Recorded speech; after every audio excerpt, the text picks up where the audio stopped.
Hello, everybody. Let me know, make sure my audio is working. Let me know if you guys can hear me at home. But I love the fact that the chat is already giving percentages on... I mean, they're not wrong.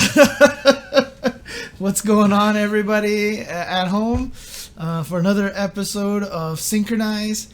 Going to be talking about and reacting to the newest character reveal.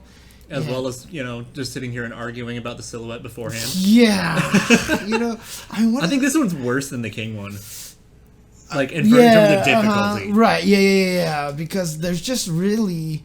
I mean, look, let's just jump to it right away. Yeah, let's get right into it. There we go. This is the silhouette. I really should do something so that you can see where I'm pointing with the mouse on this thing. But, hey, Nathan, what are you doing? Stop. God, these cats always trying to...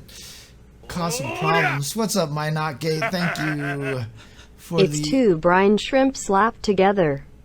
That sounds about right. Yeah, little the bottom is actually just a shrimp tank. Actually, let me do this. Actually, maybe this might actually work better. Let me do... Cat hanging off the shoulders. I'm also a big fan of Tyler's snail cat on a large rock. Snail cat? Okay, yeah, I can see that. That one's one of my favorites. I can see that. So what I'm going to do instead, turn this off. Real talk, it's Gino from Mario RPG, meaning that KOF would get him before Smash would. Jesus. Dude, Smash fans would be so mad. No. They would be so mad. So I really wanted it to be Botan, but the more I keep staring at it, the more I'm not convinced. Yeah, so, I mean, what a lot of people, like, right here on this is obviously the big thing right here, and some people are seeing this as, like, a wolf head, or a with, cat head, or with a little wolf head. With little wolf hands, Yeah. That's not what it is. These are clearly fingers. Yeah, like, no, it's pretty much like this. Yeah, exactly. It's like this, or it's like this. Right. Like, these are fingers. Like, as an artist, like, there's no way, especially these two aren't fingers. And I'm not sure how the rest of this all works out, but these are fingers. So here. I don't think it's Hotaru, because I don't think that they'd make her little pigtails that hard to see. Okay, so here's the thing, right? So who are all the people that that everybody is already trying to believe it is, right? So that's like 8 characters. Right. So one of the first ones I feel like that everybody went to right away. Well, we want it. Was Botan, right? Yeah. Let's see. Yeah, that's a good one. This her right here. And I don't know who this I have no knowledge of what she is. She's a story NPC.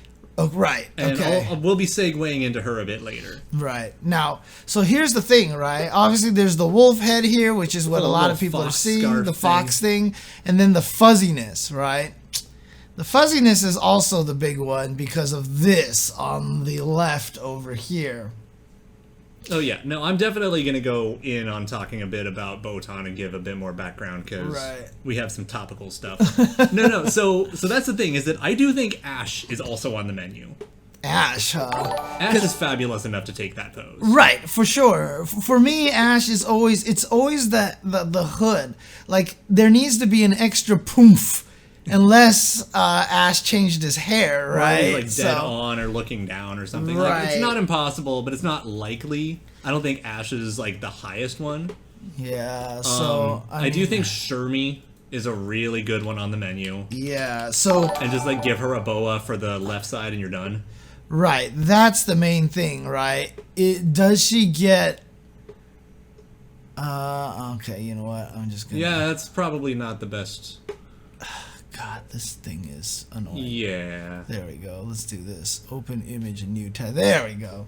So, she doesn't have, obviously, any sort of fur coat thingamajiggy over there. But in Heroines, she kind of did. Did she? Really? Her alternates in Heroines. So, she might have carried over some of the fashion design from Heroines. Oh, interesting. If you just click the See You Soon image. Which one?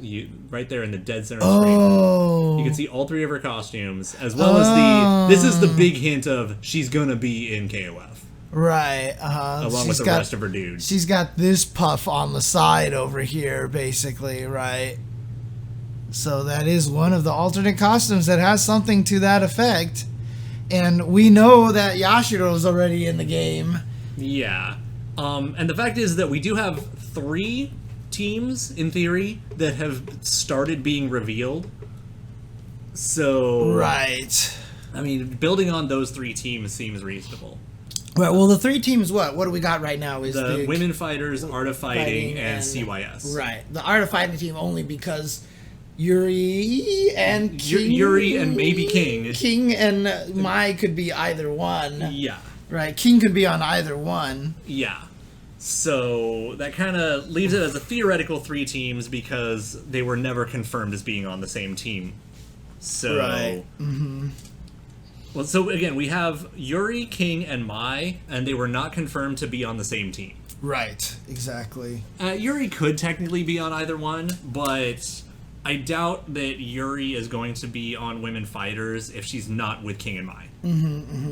Like, I mean, that's just the thing. Like, it's not impossible, but I kind of doubt it. Yeah, and we definitely didn't get any sort of the women's tea, women fighters tea. Yeah, exactly. Yeah. So we didn't get any of that. So definitely Shermie is a possibility.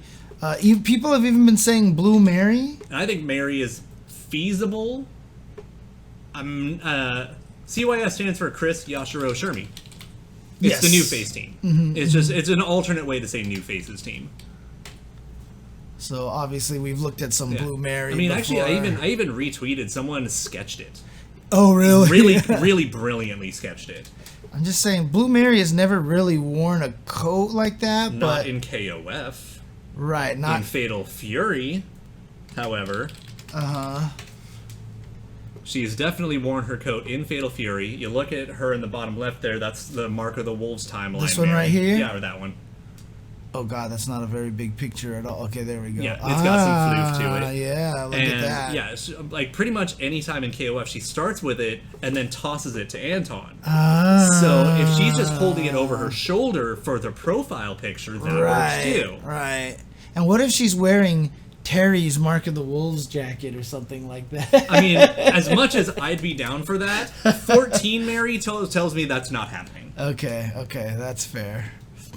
But yeah, so I mean, if she's wearing something like this, maybe they decided just to put her in that. Yeah, well, I mean, the thing is that ever since her inception, her jacket has changed at least 5 times. Right. So, and the thing is, Mary is another character. Would she pose that way with the hands like that and the yeah, because she does that? have a couple of like shrug poses where Right. she's kind of like this, like Yeah. It's not unreasonable. And yes. I mean, there's a lot of weird things in Max Impact. We'll not talk about that. Okay. However, there is the one weird tidbit that I'm not sure what the hell it is. Oh, wait. So Mary did give Terry the Mark of the Wolves jacket? Is that the lore? I have no idea. Oh, okay. To be completely honest, I'm not sure about that one. I mean, it says it's SNK Dan, right? Yeah.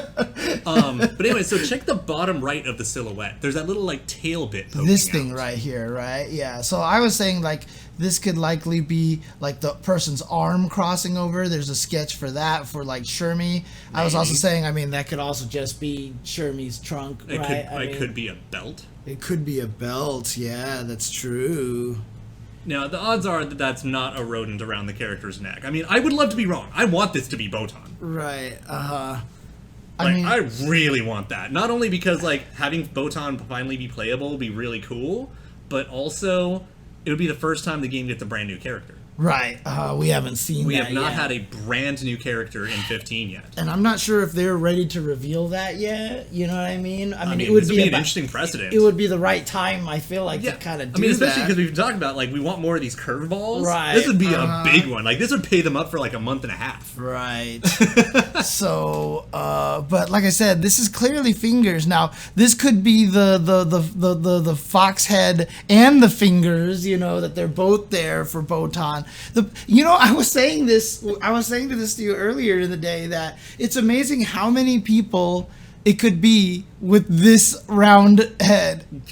Like, a lot of someone even had the very plausible fact that it could be Kyoshiro. I mean, a Kenso. Yeah, the Kenso one was sweet. Facing this way. This is the back of his hood over here, and his chest is over here, kind of puffed out, and this is his leg. So he's actually leaning forward, with one of his arms in the back, doing something crazy like this. There's a lot of absolutely brilliant concept sketches within the silhouette, and not even just meme ones, actually really good ideas. Right. No, I actually sent a message to KK. I was like, look, either you guys are getting way the fuck better at these silhouettes, or tomorrow's going to be real interesting. I mean, the thing about it is, I don't think that they really have a control over it. They're not natively intentional, perhaps. Right. But... Yeah, because the thing is, I bet you most of the silhouettes, this artwork, they've probably already got drawn all of this, right? They're not, how do we draw this for the silhouette? I mean, I'm sure whoever they commissioned to do all this artwork has already drawn every single one. Well, I mean, they're not drawings.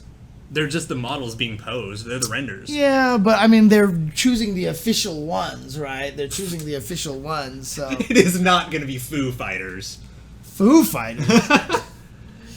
I mean, don't get me wrong. I am definitely on that list of people who was beyond ecstatic that JoJo's Part 6 got confirmed.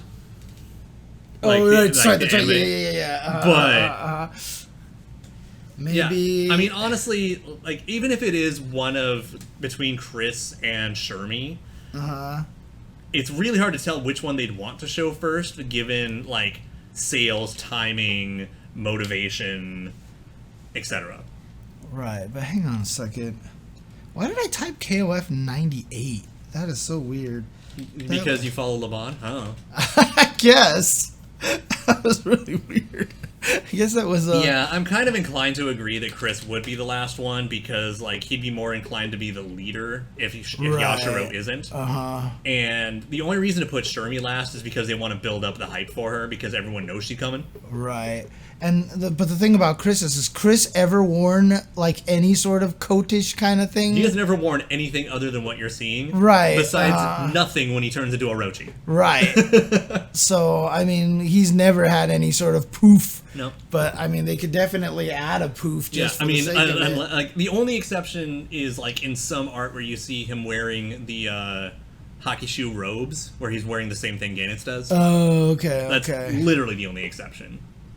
Interesting. So... Yeah, so we have no freaking clue. Because again, we've got, at least 6 characters that are completely viable answers. Yeah, and like I said, it really, honestly, it's this floof that is the biggest throw-off here, because there's no characters outside of Botan who has a floof by design, right? Not inherently. Yeah, that we know of, and so... I love the jokes about it being female Mr. Big. Those are one of my favorite sets of jokes. Female Mr. Big. So Mr. Big is one of the other characters that got a femme version in KOF All Star. Oh, okay, got it. Oh yeah. That's right. I saw pictures of that. Yeah, that's super good. I mean, heck, it doesn't even have to be a femme version, right? I mean, he could be slightly sideways or something like that. And then there's this one. Oh, this is the one that you retweeted, basically? Yeah. Okay. Can you get that up there? That's clever at the very least. Right. So that's the Blue Mary, right? That's the... Alright, so that one could work. Yeah, that's, at the very least, that's really clever. Yeah. No, I've definitely seen the Kenso one. Yeah, the Kenso one's brilliant. Yeah. Throwing it off is the sleeve and nails. Wait, you're talking about... I think the sleeve and nails is what sells it being Ash. This part right here, you mean? Yeah, but I mean, this is... Yeah, that's the only thing that really is confusing. Right, because... unless that's some sort of weird flame effect? I don't know. I mean, it seems clearly like it's fuzz or floof or something like that, right? And so, yeah, I mean, that's the thing, is a lot of... It's a croquette. A what? A croquette. Croquette? Like little potato fucking little pastry looking things. Okay, that's what I thought you were talking about, but I was like, there's a... It looks like it. I mean, if it's a croquette, then I think that's more credence for Kenso. Yeah, he's gonna eat all the things. He's gonna eat all the things. He can't have his Nikomon, he's gonna fucking have the croquettes. But I mean, yeah, I mean, a lot of people are saying that it definitely looks like it's Botan. Yeah, and again, I am 100% on board, Right. for it to be Botan, but like I'm not convinced that that's not a hand either. And I was one of the first people screaming like, "Oh my god, is that Botan?" Right. But it's like the more I look at it, the more I'm like, that really looks like a hand. And moreover, I'm not sure if that fox is alive or dead, so seeing it moving around like that would be kind of weird. I mean, that it would make sense if she was like going whoo, and the fox just went wee. Now that being said, if it's still Botan with her hand like this, I'm all in. Right, yeah. I mean, it definitely could still be Botan with the hand over here and the fuzz, the other side of the fuzz being copied here. But the reason why, so one, I'm 98% sure this is a hand just by looking at it and just, having drawn in the past and stuff. It's just a hand. Like, it is a hand. Like, the fingers, the way that it kind of moves down and like has the more round part on the top and the angle on the bottom. The other thing too is that with Botan, yeah, it's just Jasmine. It's just Jasmine. Yeah, literally the new KO character is you, and that's just Jasmine crawling on your shoulders. Shh, stop spoiling it. God, ruining the surprise. I mean, I guess it could work for Botan as well. Botan? Botan, because the thing is, the fuzz, I feel like, should be a lot thicker. Like this... But I mean, depending on a render. Right, depending on the render and the angle and all that stuff like that. But, like, I feel like the fuzz should be thicker if it was actually Botan. You know what I mean? So yeah. Like, I mean, there's a lot of options here. Yeah, I mean, it does feel like it'd be too thin, but it also could be, like, another portion of it, or it's just a poof sticking out. Right. But the thing is, like, if it's not, then that's, like, a really awkward, floofy collar of some kind. So, I mean, that's why, I really don't think it's Najid, because that also is not big enough to be her scarf by a long shot. Right. So, this is the closest we've ever had to Shermie with a floof. I mean, what if they just put this version of Shermie into the... I don't think it's going to be that version, but if they put that collar on her normal coat, I'd buy it. I mean, that, but obviously it's not going to be this version because she also doesn't have the crown here, right? Yeah. So, but yeah, you just, like, put that collar on the other one. Yeah. Oh, I see what they did. CYS. See you soon. Okay. I got Bro! It. I got Did you just... I haven't been reading the text. I haven't been paying attention to the text at all. I have been screaming from the hilltops that that's what they did. Oh, really? Oh, okay. Like, for weeks. I talked about this image on the show. I just didn't have it on screen. Well, that's the thing. Is I never made the. Oh my god. Okay. I just wasn't. I've never looked at the text. I did not look at the text on here at all. So, bro. I told you, dude. I don't notice these things. So I don't. When I'm looking at a specific thing, I don't notice the rest of it on there. Approximately 40 minutes. Yeah, about 40 minutes, so it should be showing up soon. But I think that's enough of us screaming about what we don't know. Like I said, though, it's crazy to me how many people have the round head here. The non-decisive right. Nugan. And the thing is, the way that this hair looks leads more credence to Shermie, I think. And probably Botan, right? Anyone with a bob cut and Shermie. Well, Botan also has... the drapey sides. Well, not the drapey sides, but she's also got the little... Yeah, her hair has a lot of volume. But I mean, I'm just talking about the little dip. Well, that's what I'm saying. If you have a lot of volume, then where your part is going to have that dip. Right. And so that's the thing, is that Shermie does not have the dip. Yeah. Right? Shermie does not have the dip. Kitty is not here today. She is actually with her parents. Yeah, so she couldn't make it today. So she couldn't be here today. So, but she'll be happy to know that people were asking for her. There's no dip here. And so I feel like there's a big poof. Like, but is it even big enough to be Shermie's poof, you know? How many times can we say poof? Poof, yeah. I can say poof a lot. We don't know which hand this is. It could kind of be both depending on the angle, right? It's like that. Honestly, I feel like it has to be like this. Yeah, because that's kind of how I feel. And then this because otherwise, if you're like this, it gets really kind of awkward. It fits, but like how many people would pose like that? Right. And then you have your fingers up like this, and oh, the Krauser holding 2 cats, and the 2 cats are other boss characters. That one's fucking fantastic. 2 very tiny cats. Actually, you know what? I think that's a pretty good segue right there. For our artist spotlight for the day. Oh, okay. If we're going to talk about Krauser holding cats, that's other characters. Are we just going to... Okay, so we're going to do Let's just hop into it now because I don't know how long I'm going to talk about the other topic. Okay. So... That's fair. Oh, dang, you actually sent me a whole bunch of these. And the original link. Okay. So I do want to share the original link because the context for it is magical. Alright, let me do this then. Yo, what's up, Sultan Cobra? Let me go over my downloads folder over here. Yeah, the character reveal is at 7 Pacific, so it's in just over half an hour. Right. And this artist spotlight is kind of like going to be a little quicker one, but it's just absolutely adorable. Is there a specific order that these should be in? Those no, but I just want the Twitter link first. Okay. All right, let's do this. Because the Twitter link,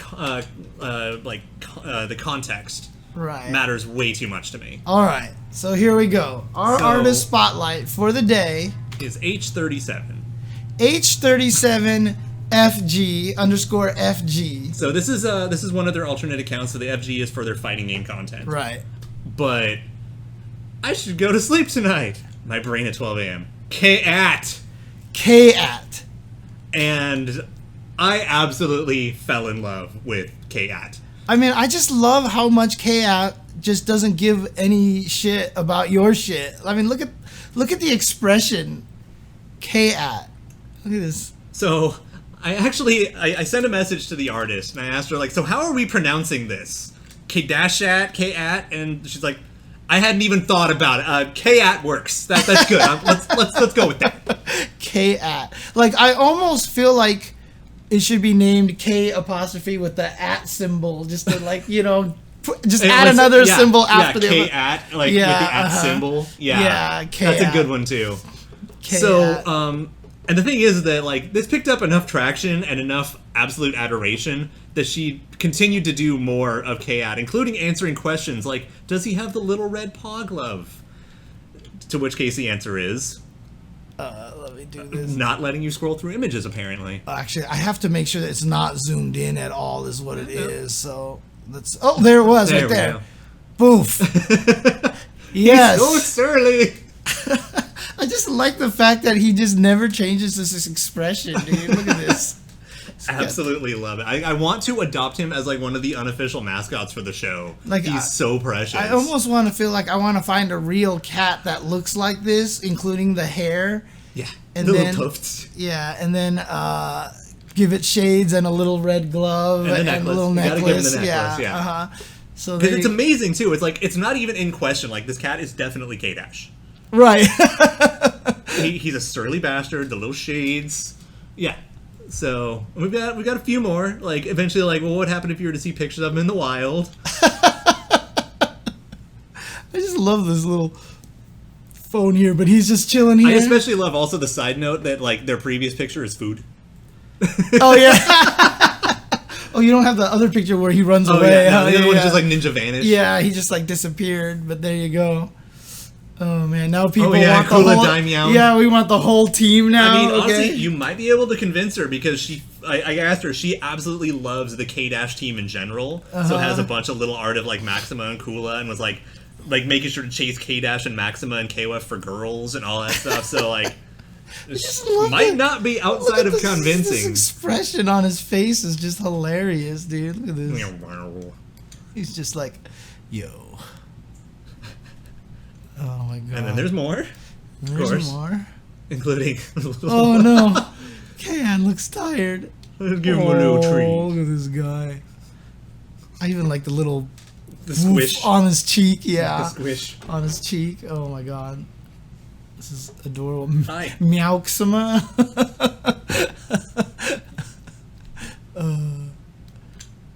And Meowchico for whip. Because her Japanese nickname is Muchiko. Oh, interesting. Okay. Beef jerky.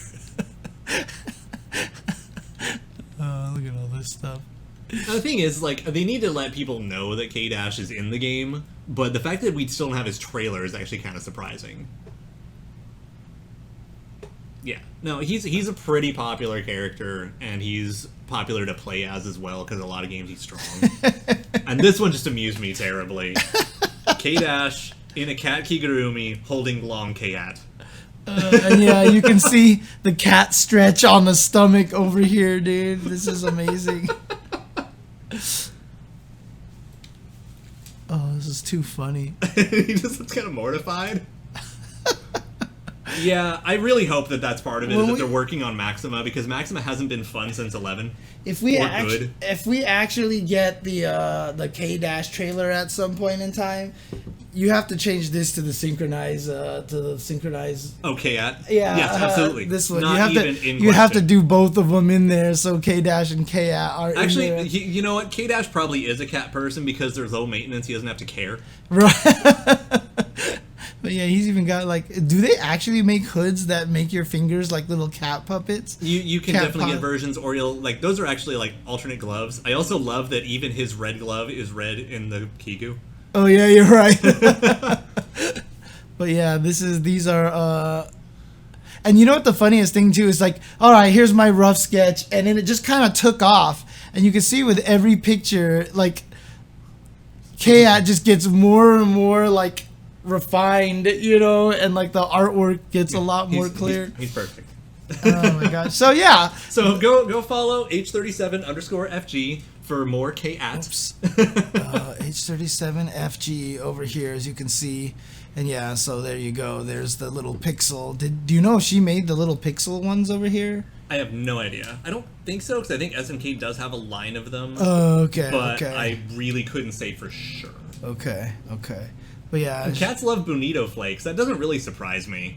What are Bonito Flakes? Little fishy bits. Okay. But yeah, there you go. H37_FG. And you can give her a follow and basically request more cats. You know, K-At, Kula, Daimyound is what I think someone said in the chat. And Meowxima. Oh man.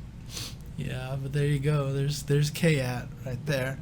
And again, you know, obviously you check out all their side. Oh, they're from Southeast Asia. Oh, wow, look at that. But like, you know, they appear to be like fully bi or trilingual. Like they have no problem. Oh, okay. I think that's English, Chinese, and Japanese. Okay. It says English. I mean, there's definitely Japanese right there. I'm not sure if that's Chinese. It's something. I don't think that's Chinese right there, but any case, might be Korean or something like that. Right? No, so, it's definitely not Korean. Okay. I don't think those aren't Korean characters. Okay. All right, well, there you go. So yeah, definitely give her a follow and check out more information about K-At and such. And let's see. Yeah, that's not Korean. I can barely see it from here, and I was like, I'm pretty sure those aren't Korean characters. Oh, I know they're not Korean characters. I was just wondering if that was Korean written in Chinese. Well, I can't imagine that they'd put Ian in English characters and then Korean and Japanese characters. That's true. So wouldn't make any sense. So yeah. Okay. Also, some of the other like alternate language stuff appears to be a lot simpler than that. Like, I mean, like at this point, I can actually read like Chinese and Japanese in Japanese, and they're a hell of a lot more simple than whatever those characters are. Yeah. No, those are definitely Chinese characters. They're 100% Chinese characters, and I'm pretty sure this one is one, which means like language. So it's some language, and I'm not sure which one it is, but Chinese would be called Zhongwen, and that's not the word for Zhong. So, yeah. I mean, we could always just throw it in Google Translate and be like, oh, yeah. I mean, why would I know Korean? I'm not Korean at all, so... Are you going to really try to pull the whole string? Like, that seems difficult. Do the what? Nothing, don't worry about it. Yeah. Oh, no, okay. No, well, again, Japanese. I mean, Japanese kanji this is is Japanese. based on Chinese. This is Japanese right here, right? But all the kanji here, which are also Japanese, are also based off of Chinese characters. So yeah, that means Chinese. I know that one means Chinese. Yeah. Wait. What? I mean that means Japanese. Yes, I know that this is Japanese right here. So I had a moment there. yeah, sorry about that. Yeah, it's just letting them what they know. It's so at H37_FG. yeah, you can see right there. Sorry, I should zoom it in again. There you go, so you can actually see it. So, see, now I'm just gonna Google Translate this because now I'm just. Oh, am I like pseudo off screen? Yeah. Yeah, no, I'm actually here. Sorry. Are you really just doing this live? All right, we're doing it live. Yeah, we're just doing this live here. Jane. Oh, Jen. Well, it depends. I mean, aren't there like the three? Yeah, would it be Chinese simple instead of just Chinese? Do they have the alternate options? Because like the three different kinds of Chinese or whatever. Right. I mean, it's not simplified. It's the same. It's the same. So yeah, it's gonna be the same. It could be Japanese. I mean, what is the Japanese one version? Kantan. Simple. But it might be. It might mean simplified Chinese. It might mean like simplified Chinese. That might be what it is. Yeah, actually, that is what it is. That is what it is. So it's simplified Chinese, basically, is what that is. Because I've heard it as Genti, but I think this is Gen Dan. Oh no! No, there's no slash there. Oh, it's just Gendan. Gendan means just easy, basic, simple. Gendan something. So basically, if you can do Japanese if you keep it simple for me. Right. Yeah, that's basically what it means. Yeah, simple Japanese. So that's here's the thing: from further away, without it zoomed in, I thought there was another slash. Oh, okay. But it turned out that nope. That's just all it means. It's just simple Japanese is okay. That's what it is. Yeah. English and simple Japanese. Okay. All right. That satisfies my curiosity. Yeah. So there you go. But yeah, that Southeast Asia could be anywhere. So right, exactly. Sorry, didn't mean to fixate on that so much. H37, but you know, my brain. That's what happens when you're kind of OCD like that. So you just get obsessed. Sometimes with you these things. hyperfixate. Yeah, you hyperfixate on things. So there you go. So where are we at in time? 6:36. We got a little bit more times. Oh, we already did a lot of the speculations. I mean, look, we've got Mr. Big. We've got Chris, we've got Shermie, we have Botan, on a rock. Cat Snail. We even talked about it potentially being Kenso. We've talked about all sorts of things here. So. I mean, I was wrong last week. It wasn't Frank West, so I thought it was Duck King, right, with the duck bill that was all over there. So, dude, I've been playing so much Duck in 11 now. Like, I really want him to come back. Interesting. Okay. Like, he's so fun. Xanadu. We all wish. Wish.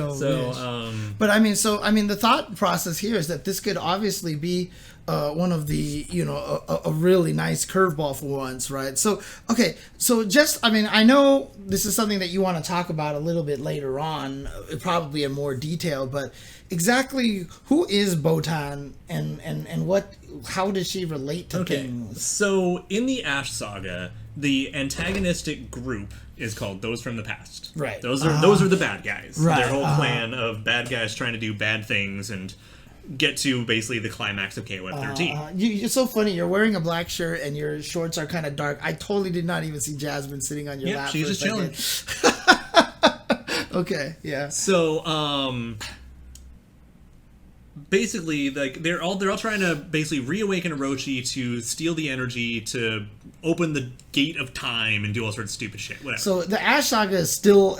I mean, it's not like the Orochi Saga is done and then now they're ignoring it. The Orochi is still coming back to it and everything. Oh yeah, Orochi is a ever-present, persistent issue.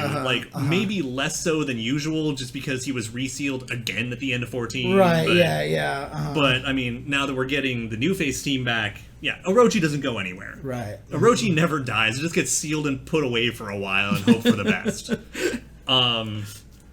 So Botan is a member of Those from the Past. She's a little bit more of the conniving background character and she has like like you see some of the movies or anime or whatever where they have like piano wire as their weapon. Oh yeah. So she has that, but what she'll do is she'll basically string people up and then use them as a puppet. That's why she's got all these wires. So and all she can her use pictures. that to actually wire up people and use them as a puppet to like control this thing them. here too, right? Yes. So that specific image is important. Yeah, I've seen a lot of pictures where there's like wires going across her, and I didn't get what that was. That is implying Botan is taking control of it. Gotcha. So in the ending of 2003, what you'll see is Chizuru is like not doing too well, and then you see wires get cut above her and she passes out. Oh, okay. So that means that Botan was the one controlling Chizuru to run the 03 event. Oh, okay. When 11 ends, if you get to one of the endings that shows Adelheid, which I think might even PS2 exclusive, I can't swear to it, you actually get a bit of Botan finding Adelheid's sister Rose interesting and easy to use, and so wires her up and makes Rose throw the KOF 13 event. Oh, okay. And the whole time, Adelheid's like, my sister's acting really weird. And like, she's kind of a bitch in general. This is weird. And that's when he starts calling Hyder and he's like, something's up. Okay. So, but she's actually shown up in-game as a sprite before, right? Not as a sprite, only in artwork. No sprite at all. The sprites that exist of her were the concept art ones on like those promotional cards. Oh, okay. I thought it was because I thought maybe she showed up in like one of the dialogue screens or something like that. Like she jumps in and then jumps away or kind of things. I mean, someone can correct me, but I'm pretty sure no. Okay. I think she's only in cutscenes. Okay. Oh God, I hope Adelheid makes the cut proper. Yeah. Yeah, that's what I was wondering. Was she a cutscene character? Yeah, I'm pretty sure she's cutscenes only. And only as in artwork, right? Okay. So now I saw something about how she's actually like how there's the CYS.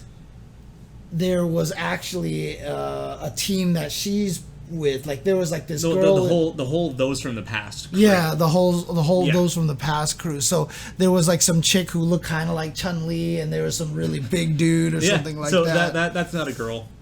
Oh, that one's Shion, probably. Oh, really? Oh, okay. Then there's the big dude, which was Mukai, who was the final boss of 2003. Yeah, them's. That's those from the past. Oh, anyone you see, like, that one or the one to the right of it also would be a pretty decent, like. God, why are these pictures so tiny, dude? Ugh. Because they're the wiki thumbnails. Oh, that's right. Okay. Yeah, Shion's awesome. Like, there was one I saw that was, oh, there's nothing there. There was one that I saw that was, concept art. Someone had linked some like concept art or like some sort of thing on Twitter. So if it's not those from the past one, you might be looking at the Hizoku Devas, which would be really cool. Were they all dressed in like orangish, or is it any of those characters on the right? Yeah, I think it was like these two on the right over here. Okay, so something. The one in the center that's pointing is Shion. That's the dude. Okay. The one to the left of him is Mukai, the final. No, to the left. Yeah, that one. That is Mukai, the final boss of 2003. And then to the right of Shion is Magaki, the final boss of 11. And to the right of that is the weird pseudo form of one of the final bosses from 13. Yeah, I'm gonna... That weird demon form. Find the actual tweet. Or was it 12? I don't know. What even was 12's arcade mode like? I can't remember. See, now I'm just gonna look through this because I swear there was something there that was like someone had. Yeah, it is. Okay, it is Psyche's demon form. Yeah. Oh, okay. So the final boss of 13. Yeah, because I'm pretty sure, like I said, someone linked some. There it is. This one. Oh yeah, some of the other unused concept. Yeah, so there's the one. So what I'm gonna do here is I'll throw this onto the screen over here. So this one. Right here, this sucker right here. Oh God, I can't zoom in on this. Okay, so those characters don't exist. The ones on the bottom. Yeah, this one. Yeah, they right don't here. exist yet. Okay, so who is this exactly? They don't exist. Okay. They're unused concept characters. Gotcha. But is this supposed to be Botan or a Botan or something like that? Not that I'm aware of. Okay. So it might not be anything of this then. Okay. So because this is a Botan, I especially hope we can see what's probably the. Oh, I see. So this has nothing to do with Botan. Okay. I misread that. I thought this person meant that this is Botan and that's the team and. That Botan was supposed to be. No, it's on like if we get something. Botan, then I'd love to see them use everything else that we never got to see out of the Ash Saga. Gotcha. Okay. Because there are a lot of characters that end up getting cut from 13 and 12 because budget. Right. So, and like the fact that there were even unused characters. Right. On top of that. Yeah, like I think they're freaking rad looking. Yeah, not like sure. the one on the bottom left, I'm like, you look like a character I would try. Yeah, these are the ones that I was thinking of. Actually, here, the bottom right one might be Shroom's partner, just in a weird alternate concept, but I really don't know if that's intended or not. Okay. Yeah, that Rio does look pretty rad. Oh, this one here. It's pretty good. Yeah. I like the Iori with like the Yamazaki hand. Oh yeah, you're right. So these were all the concept drawings, right? That they. You know what they look like? They look like the way there's a little bit of drop shadow behind them and the way the resolution's kind of fuzzy, it makes them look like fig pins. Fig pins? There's that that marketing of now, like, we're going to print out pictures of characters as extra large pins for your backpack. Oh, yeah. They look like fig pins. Okay. Or like some of the prints that Udon's been making. The pins that they make and stuff. Right. Like, that's what they look like. The, like, okay. What is it? Epoxy, acrylic, whatever, and metal pins.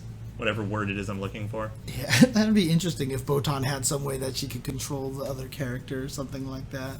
What if she had the ability to swap with one of the teammates at any time?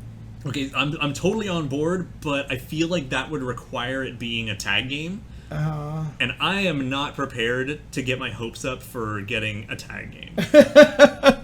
But I mean, what if it's not even just a tag game that, she's just like, like you want to use Botan for 100% of the time. So you use Botan and then at one point you decide to swap him out with Terry. And Terry comes in and just keeps how many of his health is left and then dies and then Botan comes in. That is exactly what I want in life. Right. KOF 11-2. Right. Yeah. This is a well-known fact. Your claws. Yeah, she does that. I feel like she's getting more comfortable because she's making like corn biscuits. Yeah, that's what she does. She just sits there and then she starts going, I like this. And I'm like, I'm drawing blood, things like that. So actually, with that in mind, we got 15 minutes. I think that gives us a perfect window to talk about a little bit of like merch and random trinket stuff. And that should line up just in time. Is that enough time to talk? Oh yeah, I only have a few little topics. Okay. Yeah, 11's godlike. By the way. Okay. Yeah. No. Yeah. I mean, you even joked that your account is going to become a KOF 11 fan account. Oh, it's been getting bad. Yeah. But that's going to definitely come into play later. Dan, so actually, conceptually, I like it. Like I play Marvel. I have no problem with assists. I don't think KOF has ever executed the striker system well. Interesting. 99 strikers basically don't exist. 2000 they're kind of jank, and then 2001 they're broken. Right. That 2001 was the one where they get it's like OTG and like they just did everything. The game has like multiple crashes for getting 2 capture assists at the same time. Like it's jank. Oh man. Okay. So I think it was even the very first show we talked about the SNK online shop. And I may actually ask you to bring up my Twitter and scan through it while I'm talking. So they revealed that they are doing a new points reward system and that they are going to have a new set of blind mini acrylics. Well, I'm really, really lucky. I have a friend in Japan who actually placed an order for me in Japan so that he could then get the points to redeem so that I could get some of these blind acrylics. And you may have seen if you follow me, I actually got sent the photos of the acrylics that I actually got out of the points rewards. Is it this one here? No, it's a little further. Which then apparently made me the first person to actually share and reveal some of the figures from the blind set. It's that thread. You just passed part of it. So if you click that this one right and then here. scroll to the Okay. top of that thread. Okay. So here. This is it. So I was super fortunate that I managed to get these 3 out of my blind picks. Oh, nice. Okay. So these are still in Japan right now. Oh, but these are yours technically. These then. are. I offered the guy who helped me. He's a Chang fan, so I offered to let him keep the Chang. Oh, nice. Okay. Because we were talking about the 2000 strikers. Wait, is this Chang? That is Smart Chang. Who the As hell an is alternate Smart striker Chang? from 2000. And Okay. when we go down the thread, I made some predictions as well. But so we got Mark of the Wolves Terry, the Wild Wolf Terry actually got one. Mm-hmm. Riot Iori, and then Smart Chang. Okay. And so this is all they've shown. So those 3 circles are the ones that are open Iori's, to. Terry, and Smart Chang, basically, right? And so I'm like, okay, well, who else do we got? So I started really trying to dig into my sprite knowledge and everything. And so if you Is this one K-at? I hope so. I think this one's K-at. That's my theory right there. Chad Chang. So if we scroll down a little bit, that's what I think it might be. Yeah. If we actually get a Fio acrylic, people will lose their mind. I mean, that's a good approximation here, right? So I mean, I'm not calling that one a hard confirm, but I'm pretty fucking smart. So that one I'm calling a hard confirm. If we got Smart Chang, we're getting Cool Choi. Oh, is that what this? Oh, so he's like a taller Choi or something like that? Tall, slick looking, wearing his like original outfit. Yeah, he looks more Freddy Krueger-ish here. Yeah, but he also looks pretty dapper. Yeah. And then that one, I don't know. Like, I'm having a really hard time with this one because it looks like it's a Kula, but we already have like acrylics of every other pose Kula has like that, and the rest of this page basically seems to be mostly alternate versions. Right. So third row middle is Nest's Kyo lying down. Is that right?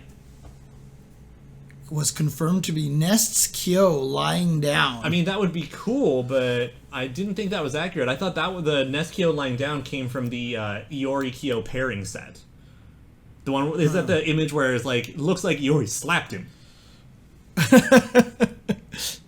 But so anyway, so this is something. This someone looks like someone he's like facing you and he's like ready to box it looks you, like kind of Sio. thing. It looks like it might be Sio. I don't know who Sio is. Oh, another 2000 striker was right, a scrapped yeah, version. Yeah. Actually, the center one being Mook High is not unreasonable.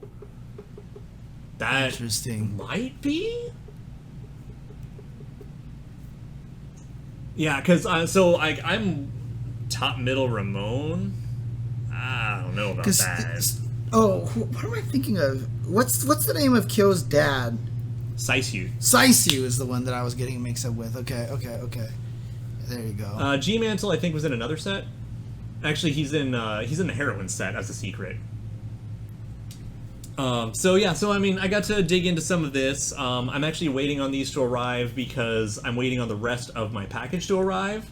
Because I also did get a couple of the double acrylic sets, like the Kyo Iori one, because they did the Chang Leona Salute one, and I absolutely had to have it. It's actually really funny that you became the first person to actually show these on the internet, huh? Yeah, it's weird. Like or at least on Twitter. Because I actually have been searching around for the name of the set, which is the People of Osaka. Right, And when I realized that nobody had tagged the new set, I actually ended up quote retweeting my own tweet with just saying, the 3 of the People of Osaka. Right. And you got them from here, right? The SNK online shop. Yeah, SNK online shop, but it has to be a Japanese order to get the points to get them. Right, and so your friend is the one who helped you do that, right? So I've been really thankful for all his help, and it's good though because he has stuff that's like American exclusive that he would like, so I actually can help him out, like stuff like Walmart exclusive WWE figures and stuff like that. Like you're not getting that, right? Okay, interesting. So, yeah, it's just a Japanese order from SNK Online Shop, and you actually have to even be careful about what you order, because some items are worth more rewards points than others. And I can't wait to show off some of the crap I got. Like, I definitely bought an item that I have to wait for an opportunity to wear, because it's fancy.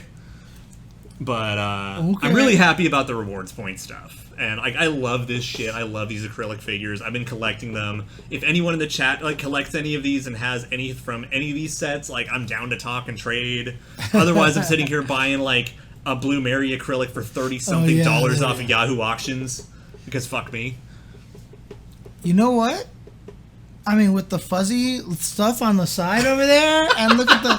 I think we found out who the silhouette is today. Obviously Smart Chang. Dude, look at Smart Chang. That's him right there. This is actually the ball. Yeah. He's actually, his head is here, but he's holding the ball behind him this. And the back is just tatters of the shirt. Yeah, exactly. The fuzz in the front is the chain, actually. I think we've cracked the code here, dude. I think we've cracked the code. This is actually Smart Chang in here. There you go. And so on the side note of the you don't sound like you're taking me seriously at all. No, I'm just kidding. And so lastly on the random cool shit. Speaking of acrylics that I enjoy, a couple years ago, SNK did a crossover collab with Village Vanguard, and it was largely to promote the release of the Neo Geo Mini. And at the shop they had a bunch of special unique merchandise. I only found out about the merchandise because Nakano Broadway had this item in Japan on display with a sticky note that said "not for sale." And so I've wanted it ever since. Right, I actually managed to find it. Dang, where did you find it at? I think it might have been even Mercari, and I had to get it through that different proxy service. I got it through Baiyi. Now, I talked a lot about Zen Market ordering and how effective that is. I got this from Baiyi, and it took about 4 fucking months to get here. Just this item. And I don't think that it was affected by the Evergreen Suez Canal thing, but I can't really tell you. Right, But yeah, so it's Terry holding the Neo Geo Mini with a Village Vanguard apron on and a bunch of other random merch behind him and everything. I love it. There we go. Yeah, no, so that was the cheapest, best option that Baiyi had. And if I can do Zen Market for cheaper and it arrives in a week or two, I'm gonna keep leaning on that. But this is when I found this. I grabbed it on the spot and I just panic bought it. I was like, I need this now. But I got it. It's freaking awesome. So if you ever want, go ahead and look up the SNK Village Vanguard cross collab thing. It's pretty neat. Also, I got this cool little protective stand for acrylics. Dude, I gotta tell you, I was talking to you about this earlier when I was in your room. I love that Japan is obsessed with creating products for display and for just convenient display of knickknacks. I love that. And even you pointed out that the way that these legs are, that if you did put it this way, it's just shy of fitting perfectly sideways. Yeah, okay. It's just you can actually stand it up this way. Well, I would show you, except you are definitely being blocked by K-at over here. No. Yeah. So anyway, so you can just... There we go. Yeah. So it's just a cool little, shell stand thing to protect your stuff. And I got a couple of these of different, sizes and stuff. I just got them at a Daiso Japan in the States. So, I was a week ago I went to a Daiso and I saw these and we were like, oh my god.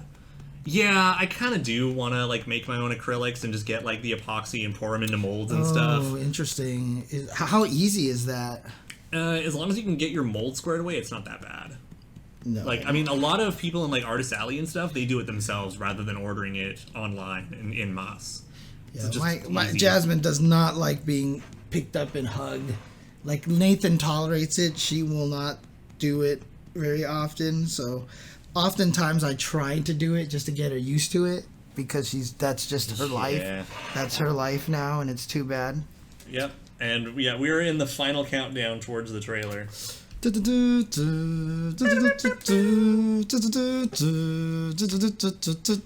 Botan hype, huh? I want it to be true. Wow. I love that I look at my YouTube notifications and I still have someone doing funny photoshops of Bao as part of the silhouette as a thumbnail on a YouTube video. What are you talking about? Have you not seen the bow photoshops into the silhouettes? No. Some people, like, either as a joke or not, want it to be bow so bad, they morph bow to fit the silhouettes. Every time. Every time. And, like, one of the YouTube thumbnails for, like, a suggested thing in the algorithm just showed me a bow thumbnail. I was like, really? Did I need that right now? That's hilarious. Alright, so I'm sure somebody's gonna get it before we do.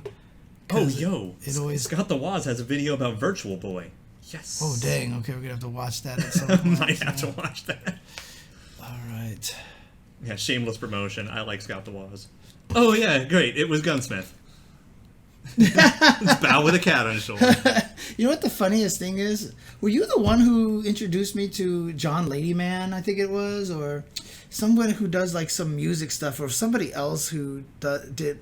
Someone introduced me to this person, but they like popped up in some random place. And anyways, I guess it wasn't you.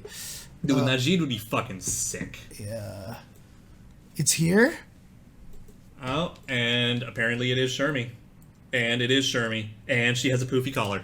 She has a poofy collar now? Okay, well, there you go. Why does mine always take forever to update? Because it's the browser. It's the browser one, not like the notifications and whatever like that. Oh, I see. It's Botan. No.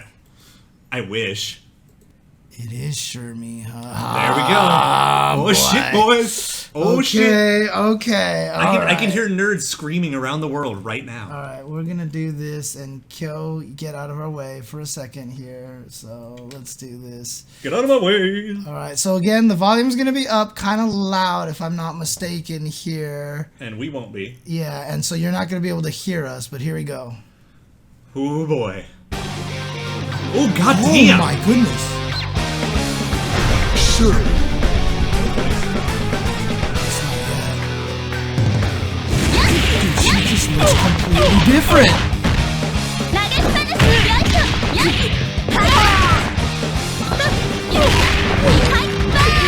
God damn.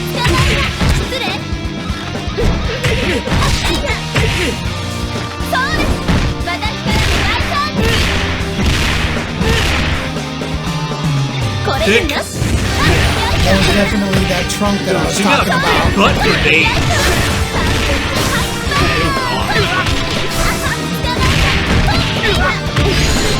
She just looks like a fun. She just OTG. She just looks like a fun grappler character. You never played her? I never played her. I mean, I knew she was a grappler, but this makes her like. Woo!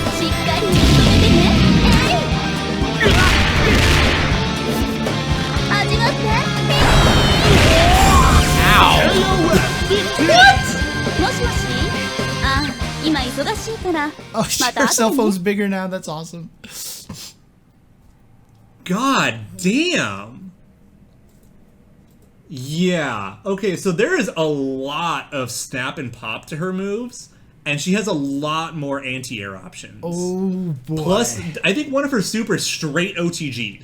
Yeah. It definitely was an OTG Jesus or something Christ. like that. So. Also, that redesign, that is no joke. I'll say, man. I mean, yeah, that's what threw us off was the floof, but there it is, the Shermie. Like, I'm not even a huge Shermie fan, and right now I'm like, God damn. I mean, is that Look at the jiggle on her walk in. dude? Is this? So is that similar to her SNK heroine's outfit there? I mean, not quite because the collar's not as big. It's honestly like they threw all her costumes into a blender and just watched it happen. Right. Okay. Yeah, that jiggle is no joke. Jesus. Well, Yeah. Shermie is definitely not one of the more bashful ones, right? No. She does what she wants. Well, remember when I said that the poof on the head, I felt more like Yeah, Shermie. so the purple from her original is now the black here. Right. So, yeah, like I said, had to be a hand. I told you it had to be a hand, and well, it's weird because there is a little dip in there. Yeah, but they soften the edges a lot. Yeah, and then I also There's said the that flute. this didn't feel like it would be the scarf. You know what I mean? Also, but, is the front of her jacket making a heart shape there?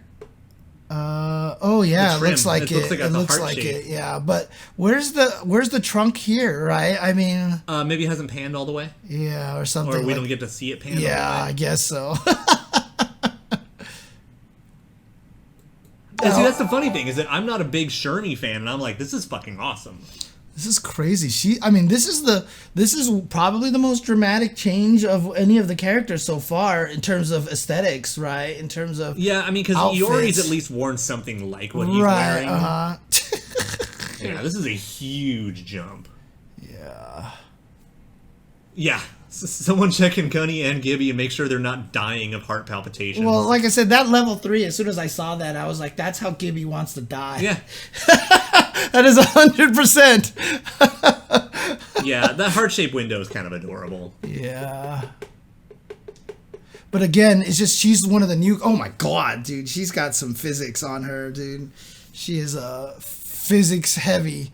And thick. Yeah. God damn, those hips are not fucking around. Right. She cannot tell a lie because those hips cannot lie, dude. She's always honest. The hips don't lie. Yeah, basically. And you know what? How very appropriate, again, that we are on... Oh! They changed it! It's poppin'! It's not porn anymore. Yo, poppin'. I was about to say, it's appropriate that they put her on the porn stage. Do you think that when we talk about it, did they change it? So. Did they change it? So OTG means off the ground. Yes. So you basically can pick up damage off the ground. Right. So you could hit because before in the older games, no one could ever OTG anybody. You could never hit anyone off the ground. So yes, I made up the term OTG in my CODA and MSH FAQs, and it has become part of the lexicon. CODA standing for Children of the Atom. Children of the Atom, yes. And basically, it became part of the FGC lexicon for hitting people off the ground now. So you're hitting them off the ground. So I was the one who actually came up with the term, literally came up with that term. So there you go. Yeah, no, 3D Fighters had some elements of it, but 3D Fighters were still not at the same pace. Right. But yeah, so 2D Fighters, it was Children of the Atom was the first OTG, right? For 2D for games, 2D fighters? Yeah. I mean, Children of the Atom had it, and then of course I'm also the one that also coined the term trip guard, which is why I get mad at people for using it wrong. Yes. Okay, anyway. It's not porn anymore. I really want to know if that's us pointing that out. I wonder, yeah. Now, has she ever had a move that made her like... Yes, Daimon actually did have the ability to OTG with half circle forward C. You just yank people. Did she ever have this kind of a move before? Okay, so yes, but it never passed to them and turned around. Okay. The autocorrect is new. Gotcha, okay. Yeah, those were called pursuits. The pursuit hit. Those were called pursuits, so that was kind of different. So yeah, pursuit is an OTG, but not all OTGs are pursuits. Yeah. Yeah, trip guard is one of those terms that describes... The problem with it is it's such a convenient term to use, but people use it as the opposite means of what it's supposed to be. Let's go back, because we've done too much talking. I've missed half of the replay. Okay. I wouldn't have even seen her spin kick autocorrect. Yeah, it is a lot like 5 spin knuckle now. Like Cammy spin knuckle. Right, yeah. One of the advantages of that is because But that means that move sucks then, right? Then Shermie's move is really awful. No, because right? KOF knows how to make moves. Yeah, I know, right? So one of the things is, the previous versions of that move, the Hurricane Kick, instead what it does, it has a monstrous collision box. So it actually makes it hard to get past her. Oh, okay. So I think now they're just making it easier to get past her, but it'll autocorrect. Yeah, that's the standard move that she's always had. Yeah, that's 5C. Yeah. Nice. That big looks old like 5D. Was that 5D or is that 5C? That should be... No, that was a kick. Right. Oh, sorry. B? B is the kick then? B and D are kick. Okay, B. Might have been a B then. Okay. Anyways, whatever. Okay. Yeah, the classic sweep, which still looks really good, by the way. Yeah. Like, I am inclined to agree that she is at least one of, if not the best animated character so far. Right. I mean, it's kind of what we expect, right? The new characters look really good, like Chizuru and stuff. Her and Yashiro look incredible. Right. Yeah, so the Hurricane Kick just straight jumping over them to autocorrect from behind. That's But even sick. like the posing flourish is really important to me. Because it's well animated and it shows the growth of their animation department for the new characters. And that's the $1 million question right now: is do we get the Orochi versions? Oh right, yeah. And here's the anti-air throw. Which, by the way, like go back a little bit, please. Go back to the Hurricane, the Hurricane Kick thing. Okay. Okay. Okay, now just let it go. Just let it rock. Can you tell the difference between the startup of that and the startup of this? Oh, I see what you're saying. That's fucking scary. Right. So let's see. Yeah, I think one of them she spins one way and the other she spins the other. But on the fly, can you tell? Yeah, no, I can't because I'm horrible at this, right? So yeah, I'll that's never. Scary. Okay. That they look so similar. And then this is just her. I guess she has a running grab too. Then she always did. Okay. Well, always an asterisk. Right. Yep. There's her normal command grab. So wait, how does that one work? It's just a command grab. So she's just right next to you in command. Oh yeah. Okay. I mean, Street Fighter V is the wrong game to talk about as that way. Street Fighter V. Street Fighter V is absolutely the wrong game to talk about that. Target. Okay, no, just cancel. Jab into her capture throw. Right. So that one's blockable. Oh, okay. But that's just a combo. But you can jab into it. Right. It just works. Oof. And that's one of her supers. Right. This is where look at poor Betty Maru. I mean, this is perfect. This is the rivalry that needed to happen. Oh, is there a story between? Because the New Face team was built to be anti-Japan team. Oh, okay, gotcha. And so gotcha. since Orochi Shermie is the parallel to Benny. Okay, Kitty's calling me. She's probably screaming and wants to be heard. Hi.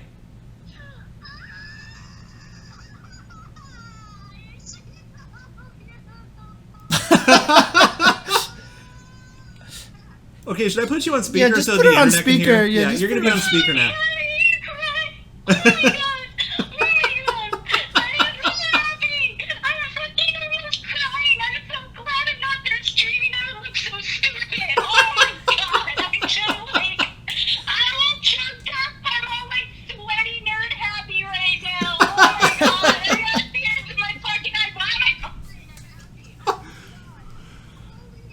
Yeah, so the internet was asking about you, Kitty, and so now that you decided to call and started happy screaming.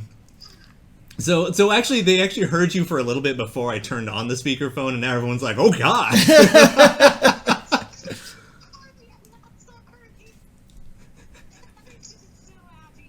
Okay, stream chat says hi.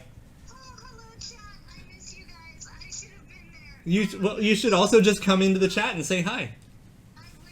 Okay. I should have been in Shermie cosplay tonight. Oh my god. Yeah, but now how much different she is. Are you kidding me? I have that outfit in my closet. I'm not surprised. Okay, I'm gonna let you go. Okay, bye-bye.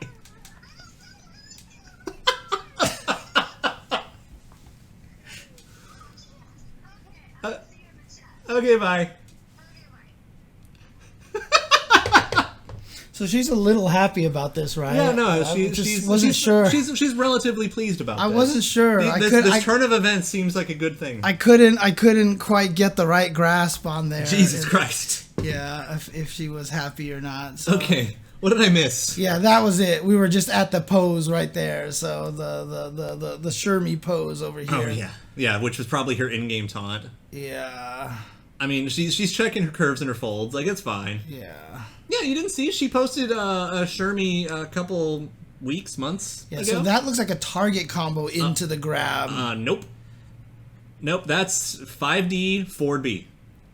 Well, that's what I mean, target combo, right? I mean, that's...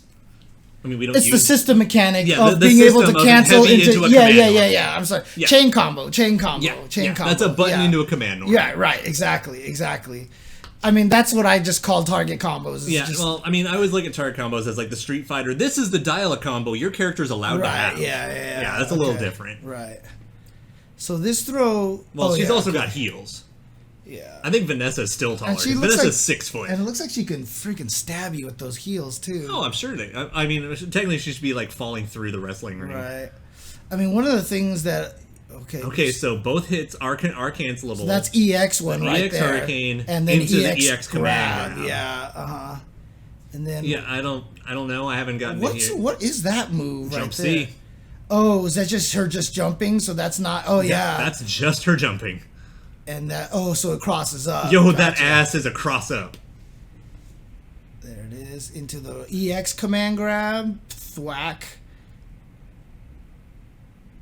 Okay, crouch C into the capture throw. Right, and then this is where she super canceled that and grabbed you technically. Yeah, let's run that back one more time. I just need to this is. I'm really glad they let her have that. Like, just fuck it. Right, so she can do this into splat into activation. Yep, just super cancel, and it just works. Yeah. Shune's like, all right, I'll stand up for you. Yeah, you got it. Yep. Here we go. And then smack. Oh, this is the one where she does the multiple smack here. Yeah, I mean, OTG grabs are always freaking cool. And yeah, Clark having one was neat. So here's also, didn't Clark get a juggle anywhere grab? So here's the EX command throw, right? Or is that the running one again? I always forget which one is which. I don't know, I was looking at chat. This throw here. Oh, that's a jump and land on you.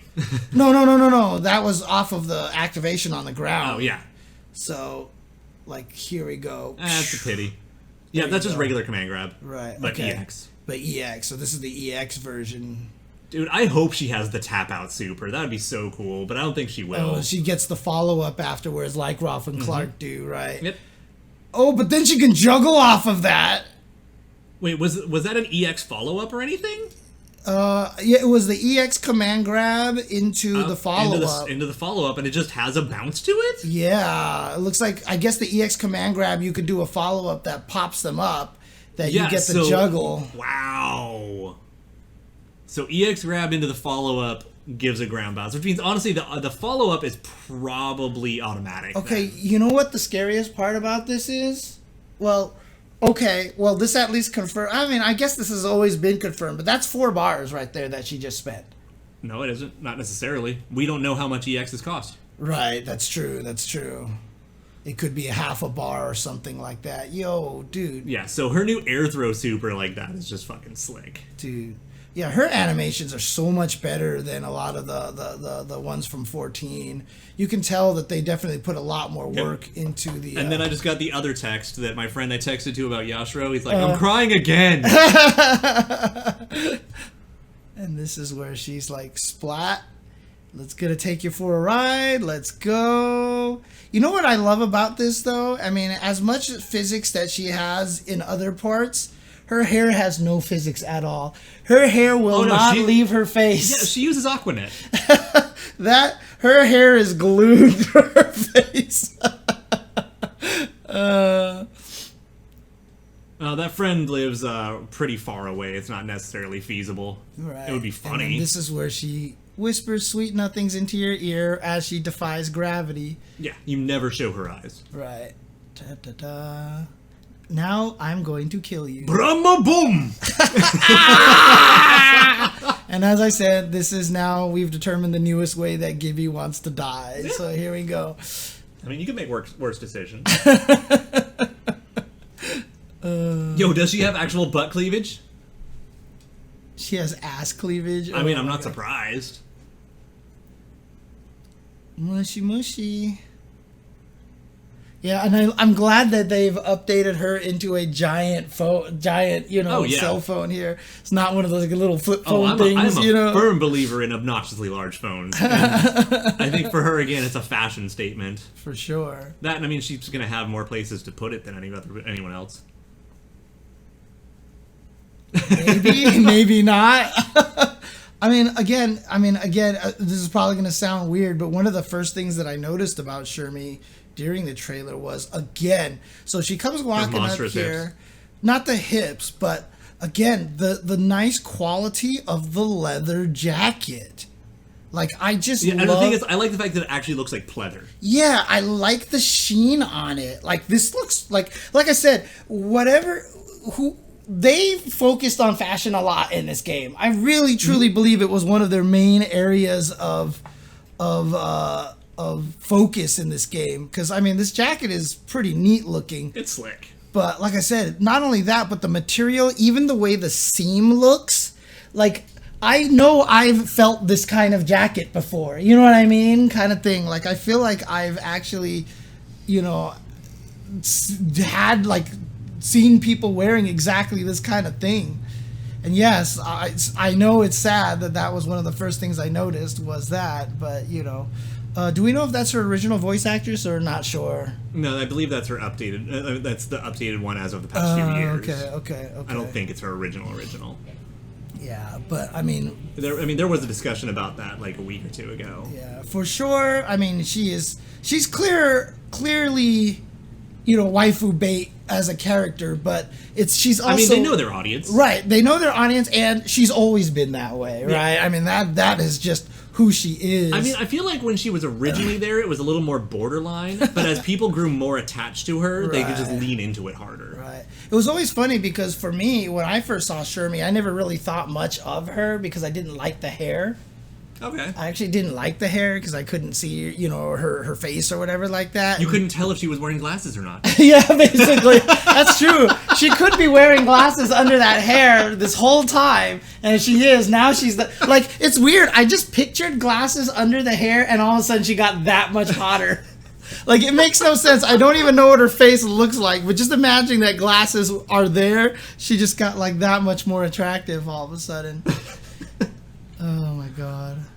I'm now imagining more like Cousin It, where like the glasses go over the hair. Oh yeah. Oh man. Bop. Yeah, she is definitely. I mean, just like she's on that completely unrealistic kind of, you know, proportions here. Not really. I mean, it's in that borderline where it's cartoonish, but I've definitely seen people with that physique. Yeah. So I really wonder how much advantage she's going to be able to take of that wall splat. I still can't believe they changed the popcorn sign. I really want someone there to be like, yeah, thanks, guys. I would love. They're like, yeah. Someone tried to sneak that in. Yeah, and you guys we gotta talk to KK about that, dude. Oh my god. I mean, now though, at least we have the archive, so we can definitely screen grab it. Yeah, and we can definitely, you know, if anything, just give ourselves the credit for this. Yeah. So.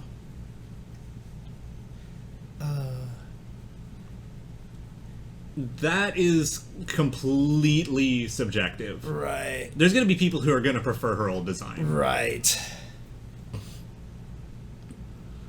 Oof. Yeah, she does have butt cleavage. Fair enough. And someone on the freeway is having a really hard time right now driving with their car and backfire.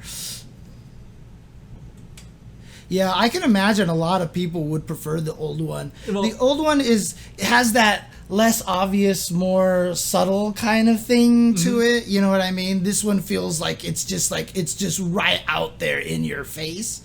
Yeah, now, that being said, I won't be surprised if she gets a classic DLC costume. Yeah, I like how they also framed it so that her head falls right into the center of the Ferris wheel, too.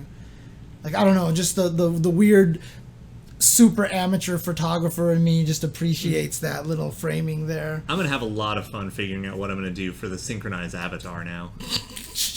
Like, picking out just the right Shermie picture. Right. Oof. Yeah, actually, that's a pretty good call. This is kind of like Street Fighter's Poison level. Yeah, exactly.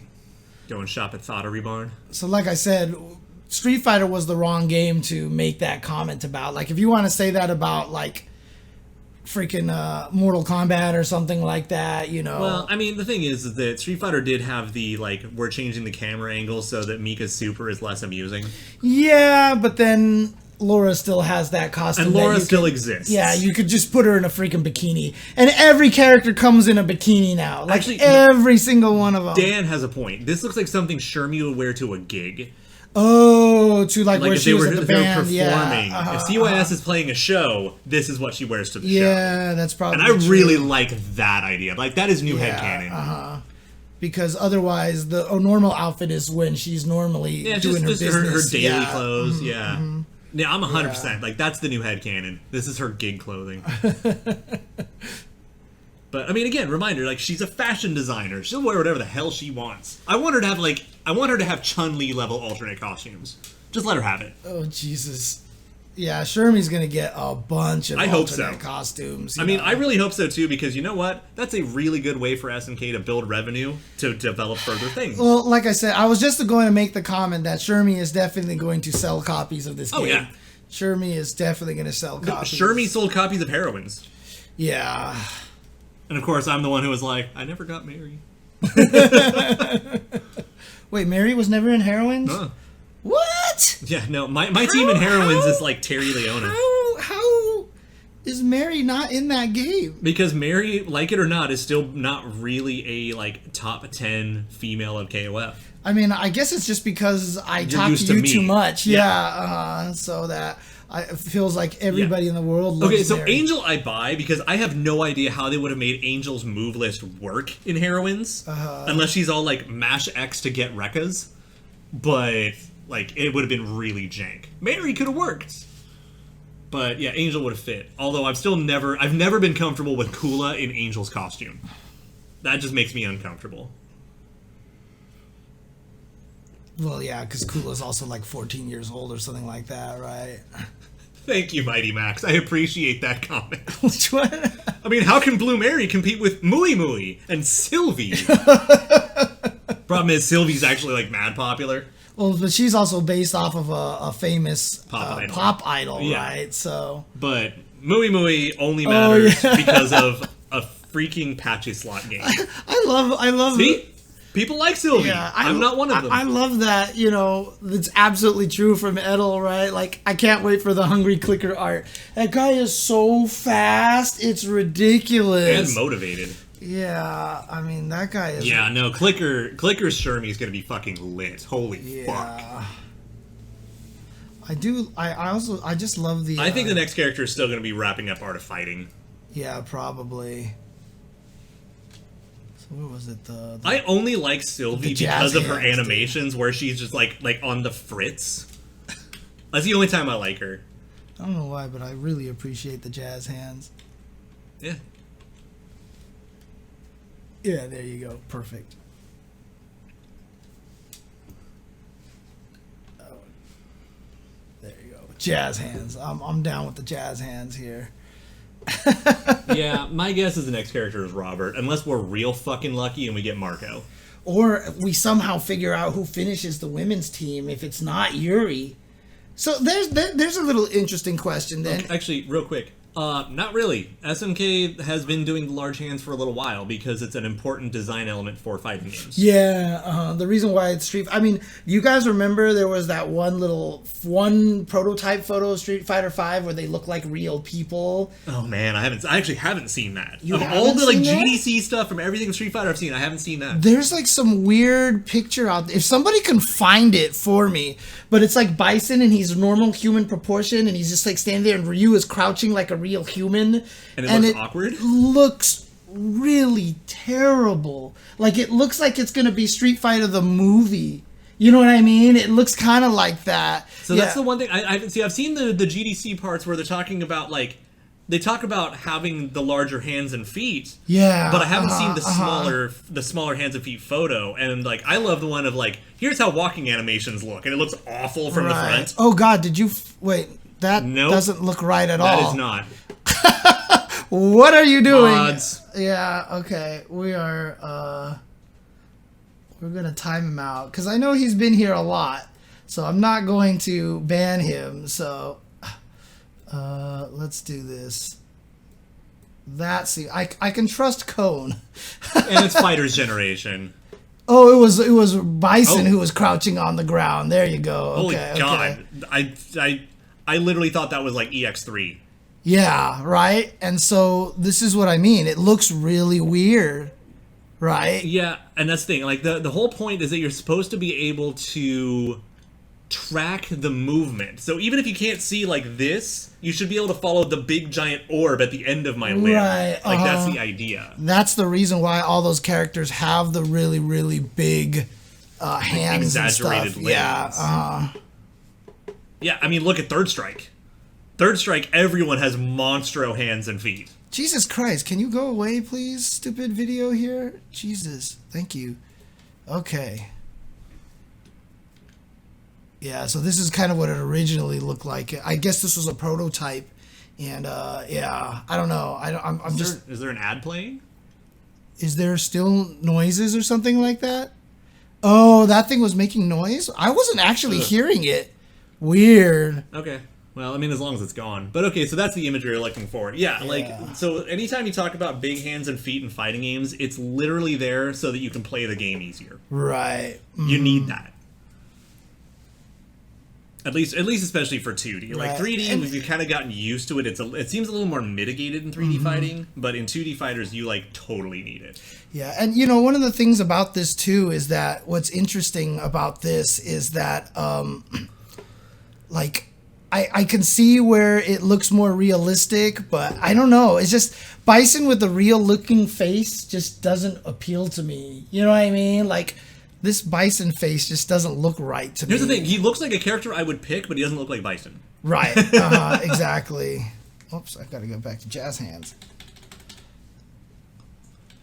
Yeah, so that's the thing, right? And that's why characters have the large hands and the large feet in these games. That's why Street Fighter 4, Chun-Li's hand was like bigger than her, like 2 of her heads, you know what I mean? Like, it's because that way when you see them fighting, and that's, like I said, it's something really important about animation is being able to see things in the follow through and the key poses, right? And sometimes that's where smear frames come in too. Right, and that's why, you know, as crazy as MVC3 looked, they had great key poses. Like, that game had key posing down to an art, right? Well, and actually, I mean, like, a lot of these games, too, and, like, the 3D model 2D games, like, because I hate using the term 2.5D. Yeah. I hate that term. You'll see a lot of stuff, like, where fists will inflate as they do a punch. Yeah. To really sell, like, what's going on. I mean, nothing is crazier than Dragon Ball, right? Like, whenever they do the crazy Well, so, I mean, things. that's for camera's sake. Right, But, like, if you play uh-huh. Marvel 3 and you do, like, She-Hulk's forward heavy punch, her whole arm gets, like, 50% larger. As she, like, crushes on you, so you can see the swing. But yeah, so I mean that's just the standard right there. So, oh, that's just Heroes Reborn cap. That's fine. what do you mean? Oh, you're talking The gorilla chest. That's the what's his face art, right? Correct. We don't speak that name either. Okay, the guy who can't draw feet, right? Yeah, and too many pouches. So in other words, he would have never been able to get a jury costume made Correct. in Street Fighter V. Correct. Then, right? Yeah. Okay. No, I actually have a shirt making fun of him. I've worn it on stream at 1 or 2 places. And it's, I mean, I'll just say it. It's Lifefield's gym. Oh, that's right. And it's all like just this, like one of his characters looking jacked and terrible. It's like, what is it? So many feet, so many pouches, so little feet. Right. That's funny. Well, Yeah. here's one of the fluffy cats. She is mad right now. Thank you, Mega Man 1421. Been enjoying these SNK streams each week. Always listen to the MP3 since I can't usually tune in live. Keep up the great work, guys. Love hearing your insight on KOF.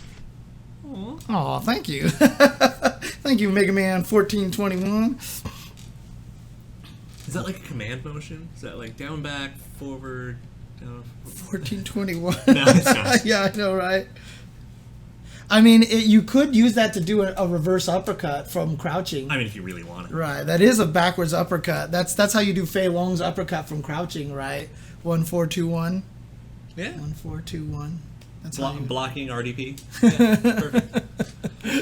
Anyway, yeah. So I'm definitely making fun of Rob Liefeld. Anyway, Yeah.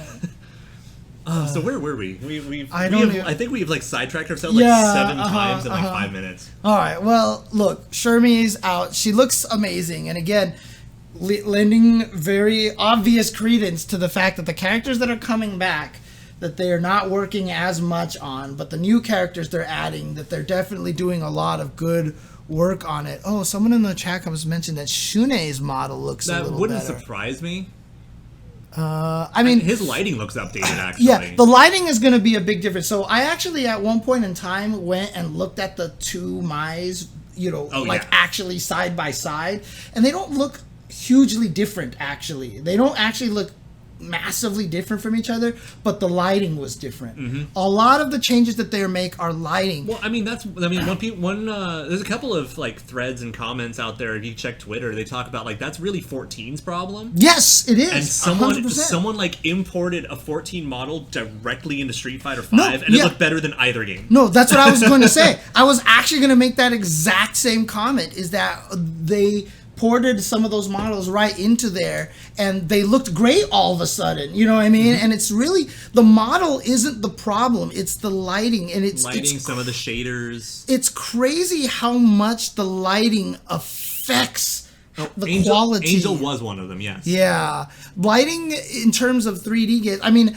even the change from 14 Premiere to 14, we fixed the graphics a little bit, was almost all lighting. It was almost all lighting. Lighting is like one of the biggest things, right? And so that's just really what it comes down to. So when you look at the two Mai's next to each other, it really was more of a more of a lighting thing. The model, yeah, you're right. It wasn't as her tits weren't as pointy, right? They weren't as missiles anymore. Yeah, the footballs. Yeah, they weren't as football, right? For sure. I mean, but like the most of the other parts of her, even her face, looked mostly the same. It was mostly just the lighting was different, and so the lighting is the key thing. And you know, obviously the other thing that was weak from 14 was the animations, which is why some of the characters coming back don't look great. You know what I mean? So that is the weakness. That's where they fall into, this is fine.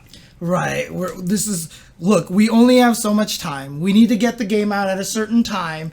We've got potentially 50 characters we're trying to stick into this game. No, I mean, there's an old phrase I'm a big fan of, and I think SNK is applying it a little bit, is, do you want it done right, or do you want it done now?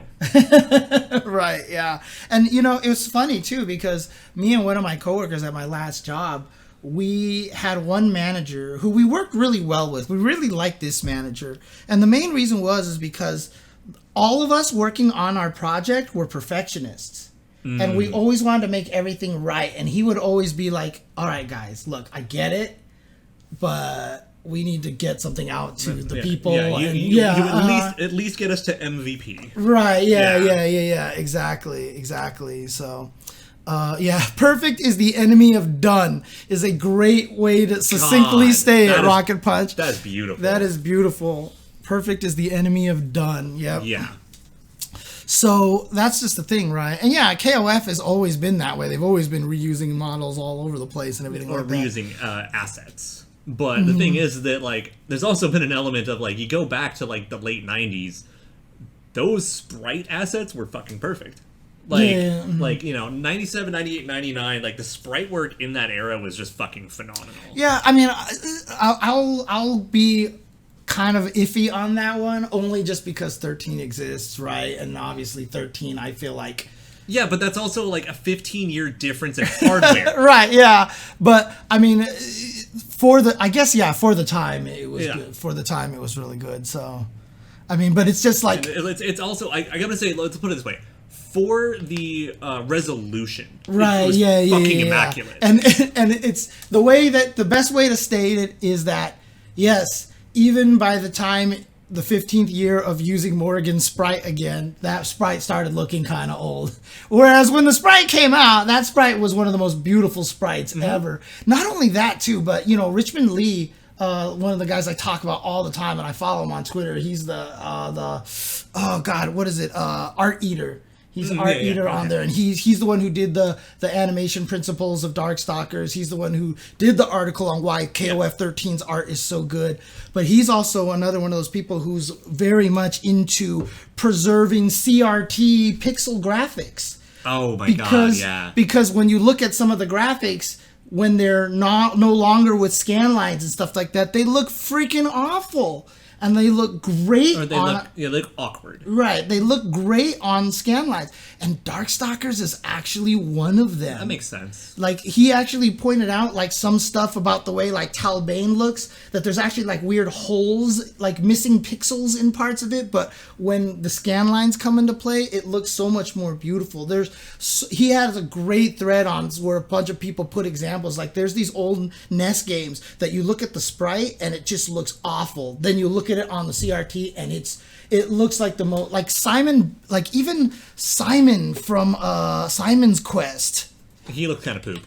Yeah, Simon Quest scan lines. Let me see if I can just do this. I mean, I love a lot of the NES graphical cheats. Right. Like, I love that Black Mage has transparency instead of black for his face. Right.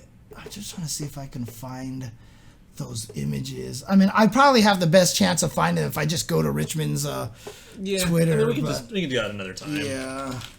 It's just that, to me, it's just like, it's super fascinating. Yeah. Well, I mean, because we're gonna get some of that fascinating stuff in a little while ourselves. Yeah. The KOF 14 models with good lighting. Oh, let me take a look at this. Actually, let me see this. Yeah. Yeah. Yeah, that angel looks fucking ridiculous. Yeah, so if you look at this is oh my god, this is like a super high resolution. But yeah, see, like, just popped right into... Yeah, drag and drop into Street Fighter V. Right. And it looks pretty fucking like, good. She looks cool. Like, she's got a nice little anime look to her, you know. She and looks like, snarky. Yeah. But then you look at it in KOF, and it, like, the lighting is kind of what throws it off a little bit. And then honestly, I think the one on the left, like, I just want a PVC model like that. That's fucking perfect. Yeah. And, you know, it's just one of those things that, like, when I remember one of the first things that I ever did with 3D in Adobe After Effects. I created 3D models and stuff. It was like of the Evo logo, and I had it zoom in, and I did, you know, like this rotation, cool stuff like that. And one of my friends, Derek Daniels, who I talk about all the time, who was helping me look at these things and give me critique. The cooler finger guns. Yeah, he always gives me critiques of stuff like that. The lighting I chose for it, he was like, that is like super obvious, like basic light. Like, I learned lighting, you know, that kind of thing. And I was like, really? I think it looks so cool. He was like, change it like this, and he like gave me advice on how to tweak the lighting, and while it was something I would have never set up, it looked clearly better. Yeah, you know what I mean. And it's just one of those things, you know. It's just like lighting is. You did the hello world of lighting. Yeah, lighting is hard. Lighting is very hard, but yeah, you can see like that picture is such a fucking classic. I mean, look at that. I mean, just. If this is the exact same model, like, that model is amazing. That model is actually really good. I mean, look at the detail on the... Okay, I guess I can't zoom you in because... I mean, you could right-click, open it in a new tab. Oh, there you go. Yeah, it's okay. a DeviantArt link. That's why. That's why, yeah. So but, it auto-previews. Like, if you look at the texture on the outfit and stuff like that... The texture's actually there. Right. Like, it's all, like, really nice looking, but you just don't see it a lot. That... And then, of course, the other problem, too, is, of course, the just the problem when it comes to animation, right? Yeah. The animation is a little wonky. So I thought Kulo was pretty good in 14, all things considered. Right. I guess the point is that the 14's animation is obviously not masterclass animation, right? You don't go use that for studying that kind of thing. But at the same time, you see how much of it is... You know, just those little tiny things. It's not that these models are ugly. It's not that these things are poorly made or whatever like that. There's a lot of skill to this shit that a lot of people don't realize. Like, you know, there's a reason why people take classes and lessons to learn how to create this kind of lighting. Like, in KOF 14, would she have this little extra line of honestly, lighting? in 14 it probably would have wound up being too much, right? Or something like that, you know what I mean? Like, there's just a lot of little subtleties with lighting and how to place your light sources and how to tweak the way that the model reacts to the light sources and stuff like that. That's really, really tricky. So. Yeah, basically, long story short, it's really easy to make something look like shit in 3D. It's way too easy to make it look bad. Yeah. So it takes a lot of work to, like, even gets it passable, and it takes even more to make it look great. Mm-hmm. And again, like, this is their, fourth foray into modern 3D now? Is it fourth already? 14 Heroines Sam Show. Oh, Heroines, yes, of course. Yeah, that's right. And you can see how much and how quickly they're learning. I mean, they're doing absolutely an amazing job getting better over and over and over again. Yeah, everything, Origami Kingdom, everything was treated like plastic metallic. Skin interacts very differently with light than plastic, for example. Yeah. Exactly. And that's where a lot I of said that... modern 3D. Yeah, right. Otherwise we would also have to count Samurai Showdown 64. Yeah, Bariki 1. Yeah. Definitely counts in part of them learning 3D now. SNK Heroines was a 14 asset dump. Oh, okay. Yeah, but they still had to update a lot of the things, and like the lighting is way better in Heroines. Right. Oops, that's the wrong one. I want to do this. Gone. I think Heroines look significantly better than 14 in a lot of ways. That is what I'm trying to do. All right. But I think it also benefited from the same thing like Marvel vs. Capcom 3 does, where it's a little cartoonier, right, and so it ages better. Okay. Yeah. So yeah, I mean that thing I just said. So I guess we're good for the next thing? Yeah, that's what I'm doing here. So, all right. I mean, we're talking about Bariki 1. And some old school stuff. I mean, you've become a huge... In your delving into KOF history, you've become a huge fan of Bariki 1, and you love Gaitendo and all that stuff like that. But I fucking love Gaitendo. You've actually found something a lot... Oh, hang on a second. I just want to take a look at this over here, the scan... Oh, yep. See, there it is. Oh, that's Richter. Yeah. Oh, that's Richter on Symphony. on Symphonies of the Night. Yeah. So if you look at this, I mean, you can actually see the boots look more leathery on the scan lines than they actually do on the they look like clean bronze in the clean version. Right. Like this one actually looks like leather just because they designed it with the scan lines in mind. Yo, Dan, I'll tell you what. Whenever I'm allowed to go back to Japan, I'll keep in contact with you, and if we happen to meet at the same time, so be it. Because I definitely want to play Bariki 1 again. So there you go. But even just a lot of the things look amazing thanks to the scan lines. So, I mean, obviously, if you're designing the graphics onto a machine with scan lines, you're going to be looking at scan lines all the time, and you're going to want to make it look as best as possible on that medium. It changes the dynamics of what your shading tricks have to be. Right, exactly. I mean, honestly, if you want a really good testing ground for this, to get, the same idea, Animal Crossing. Animal Crossing has the custom pattern maker. The thing is that because it blows it up, if you have two pixels of the same color that are near each other, it forces them to bleed together and smoothes out the edges, even when you don't fucking want them to. Interesting. Okay. And by doing that, it kind of gives you a feel of what they had to go through and the tricks you have to employ to change how the shading works with scan lines. It's a similar effect. Right. It's obviously not one for one, but it gives you an idea of what you have to plan around. Well, in any case, sorry for that little side distraction. I'm fucking on board. I am obsessed with pixel art. It's fine. I mean, even look at the rock at the bottom. Yeah. The rocks on the bottom. But, obviously you fell in love with Bariki 1, but you also have other things that you've fallen far more in love with. Well, I mean, it's not even fallen in love with. It's fallen in love all over again, maybe. Yeah. So, back in the day, so me and my buddies, we would suffer and we would still play, KOF 2003 together because it was the new KOF and we were going to try.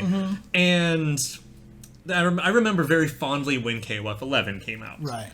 And, me and my buddies all were like, oh shit, it's October, it came out. We all piled into a car, made our holy crusade down to Arcade Infinity. And if I'm not mistaken, this is the first time there hasn't been a new KOF in a year, right? This is the first time there was a 2-year gap, right? So in mainline KOFs. Yeah. And I'm gonna cover that, but okay. So me and my buddies piled into a car, made our holy quest down to Arcade Infinity to play the brand new KOF 11. And I think there was a good 3-4 year period from that point forward where I didn't stop playing it. I had to get I got a burned copy of the PS2 import and played it on a modded PS2 until the American version came out, which had a dog shit print run, the whole 9 yards. So it got to the point that I now own 2 copies of the American release, whatever. So I'm going to kind of take you down a little memory lane of that era of SNK. Because, I mean, 11 is very near and dear to my heart, and 11 is one of the many games that kind of lives up to a very fun SNK tradition of, let's make an interesting experimental game, and then, immediately after, let's make it the best version of that game we possibly could. Okay. Because, like, have you ever played 99 and then played 2000? 2000 is a clearly better version of 99. Right. Mm-hmm, mm-hmm. You know, 11 is the perfect version of what 03 was trying to do.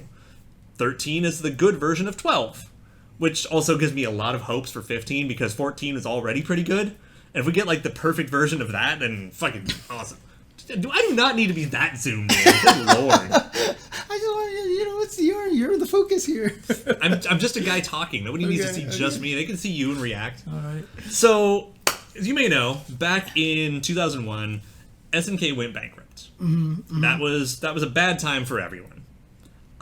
So kind of 2000, you could tell that some of them saw it coming. Right. And like a lot of people talk about Goodbye Osaka as like kind of an indicator. So what is Osaka exactly? It's the city where SNK is located. Right. So they made Kyo's theme named after the city where all KOF basically is.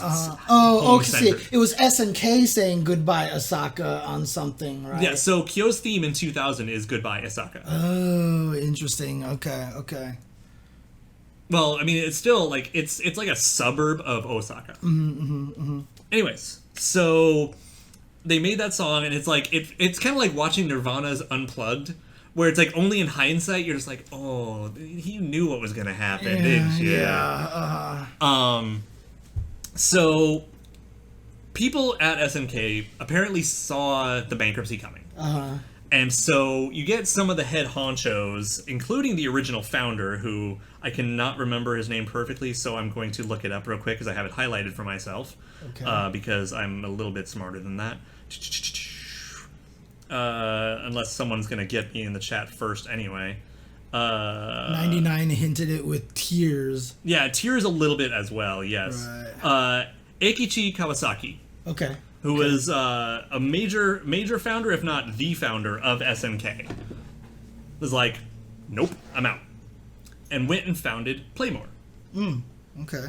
So, during this time, SNK hit their bankruptcy. They had to start auctioning off licenses, do all this crazy stuff. It's how you got 2001 published by Olaf, which is, you know, when things started feeling kind of shaky. Yeah. SNK America closed its doors entirely. I forgot about Eolith. Okay. Yeah. Yeah. Eolith also published 2002. During this time, Playmore was basically gathering funds, getting investors, getting all the shit together, and Kawasaki started buying back all the SNK IPs. So after he started Playmore, started Playmore after leaving SNK. Okay. SNK went under, and he started trying to buy them all back. Interesting. Okay. So I'm gonna be honest. I definitely looked it up again today to get the refresher. Right. Yeah. That's why I was able to have that name on hand. So, anyways, starts bringing back all these IPs, starts getting the umbrella back together, and manages to even get KOF back from Eolith. Gets even the licenses back from some of the patchy slot shit. Getting to that, and starts getting everything together and brings it under the same umbrella and returns it back to SNK Playmore. Right. So that's where SNK Playmore came from. And that's when they started making, and that's when they developed also King of Fighters 2003. During this time period, some of the companies, one in particular, I believe it was the Patchy Slot Company, kept making shit. Right. With the SNK IPs, after SNK Playmore had already bought them back. So, a lawsuit. Right. That clearly he won. Right. Which netted him, I think the grand total came out to somewhere in the realm of 50 million US. Jesus. Like some absurd fucking amount of money. I guess that makes sense if it's a patch slot company. Those things are probably rolling in the dough in Japan, right? So which then gives SNK Playmore enough fucking money to actually keep the ball rolling. Between getting all the license back, now having a patch slot division that's kind of already running. Yep, Arus, thank you. That was one that got sued? That's the one that got sued. Okay. So now they have, a nice nest egg. They have all their IPs back. They have a running patch slot business, and they've got KOF 2003 ready to go out the door. They've got Samurai Showdown 5 or 0, and they've got like Metal Slug 5. Okay. They're like, you know what? After everything that's happened, we can't keep making games for the Neo Geo. It just doesn't make sense. So they're like, all right, what do we do? Well, we find a new arcade board to start developing our next game on. So they look around and they're like, Sega, Sammy, you guys got some good shit going on. You guys, your fucking system can run Guilty Gear Iska. Let's try out the Atomiswave. And so they, as SNK likes to do, they make one little game just to test the waters and get comfortable. They make KOF NeoWave.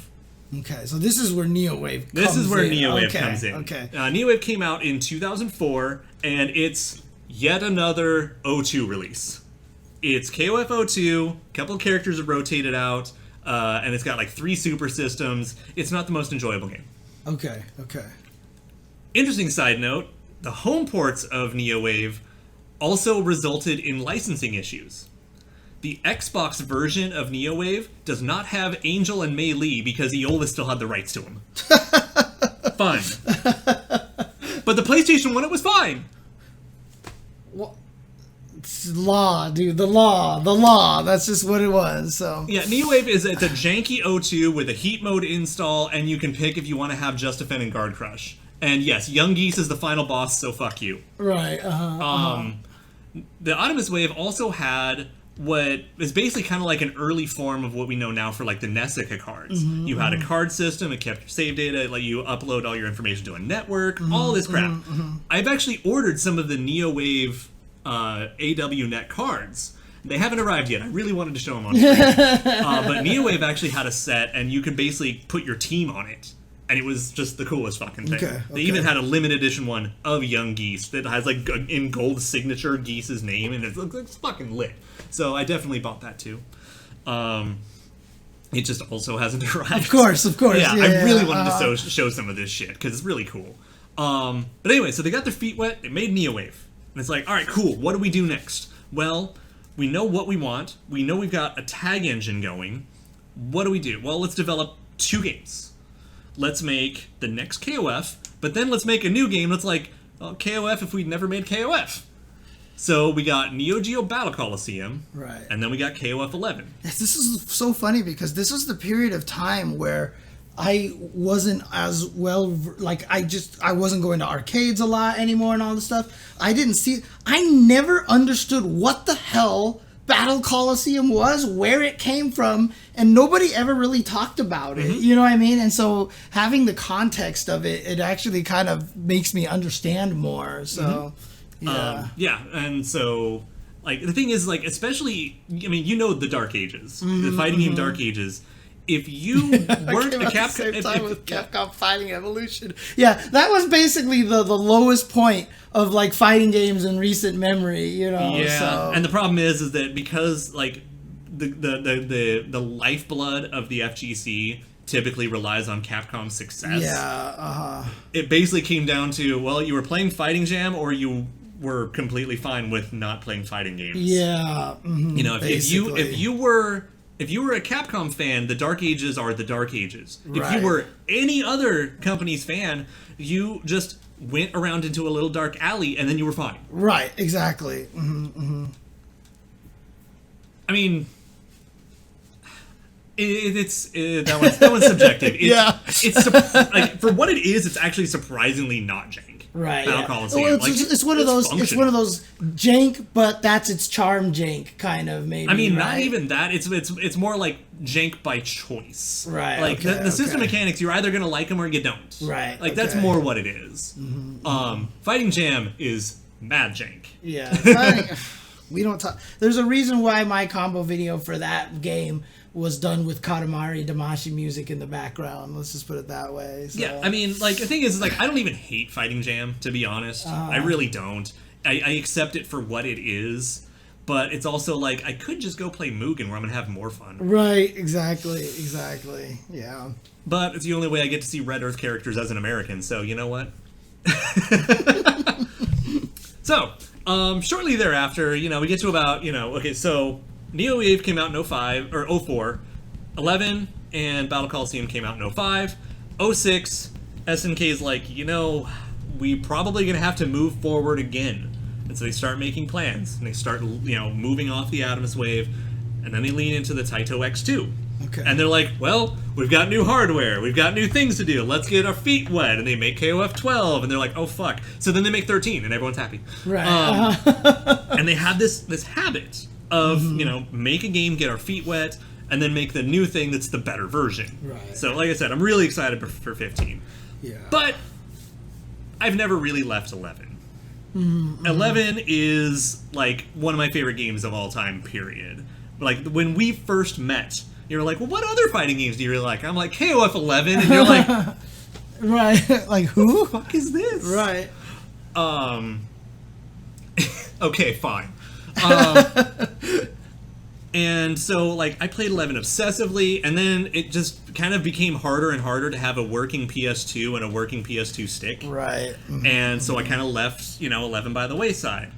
Well, fortunately, game preservation people out there Stop it. have decided to really get really down and dirty and start making a lot more of the Naomi, Atomiswave, and Dreamcast emulation work great. And it has allowed me to start playing KOF 11 again without having to connect an HDMI converter to a PS2 and do all this crazy shit. Exactly. You just play it right on the PC. Now, that being said, I'm one of those people, like, I'm huge on game preservation being a thing. I'm also one of those people, though, that's like, if you're going to sit down and play an emulator, you really should own the thing. Like, it's not really for a piracy sake, it's for, like, maybe an ease of access thing. Okay. Like, okay. I mean, I would totally play, like, Bariki 1 emulated if it worked. Right. But I also do plan on owning Bariki 1. So with that in mind, you may have heard that James Games, the arcade in SoCal, closed recently. And myself and Kitty ran over and bought ourselves some arcade cabinets. The candy cabs he had there were Atomiswaves. So it's basically what it comes down to. It's an Astro City cab, but with Atomiswave branding. Like, all the candy cabs are basically the same. Right, yeah. But I bought it empty. And I was like, well, fuck, what do I put in this? I could get a CPS2. I could get a Neo Geo MVS. I could put that in there. That'd be cool, right? And I was like, am I really this fucking stupid? No. Boom. Here we go. This is it. So I bought myself a full-on Atomiswave with KOF 11. It is going into my Atomiswave cabinet, and it's got some damage from the years, the cabinet. So it's now my project card, and I'm gonna be like restoring the paint, cleaning it out, updating everything. I am going to have a fully functioning, 100% legit KOF 11 cabinet. And this is just the cartridge that goes in. Can I pull it out? Go ahead. So there you go. So if I pull this out, yep, this is the that game. is KOF 11. This is the game right here.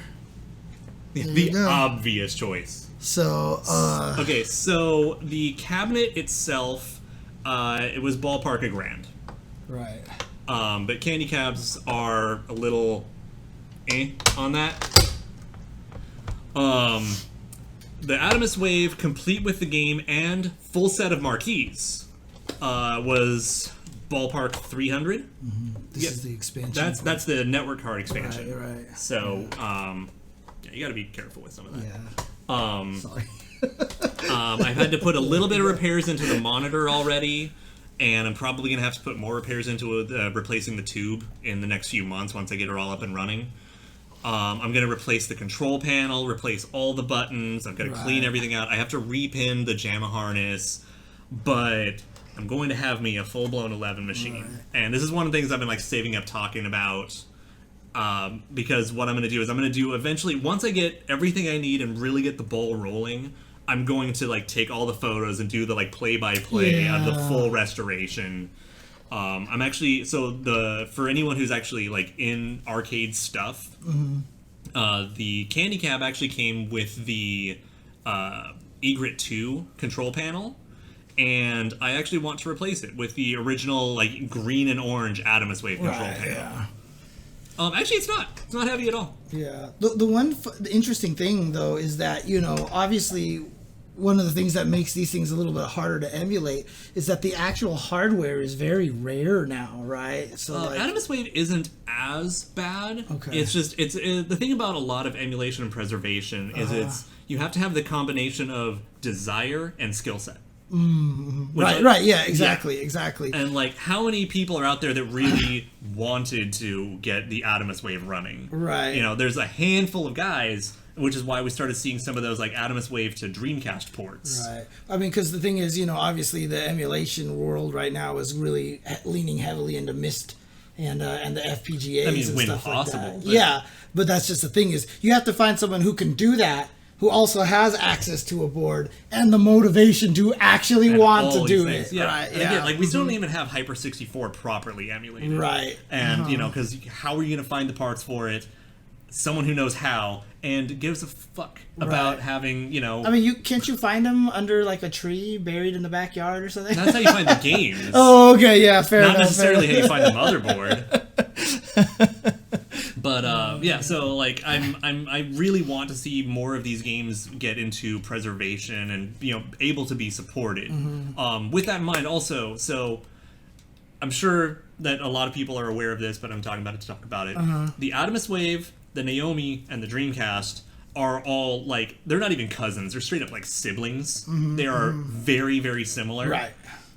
With that in mind, if you ever find a Naomi KOF 11, that is bootleg as fuck. That's really? not real. Okay. Oh, man. I respect that. Harada says, even if it's not legal, the way to preserve video games is to emulate them. Yeah. No, that is the only way to do it at this point in time. Yeah, because the fact is, like, I'm a firm believer in general that if a media exists, it should exist forever.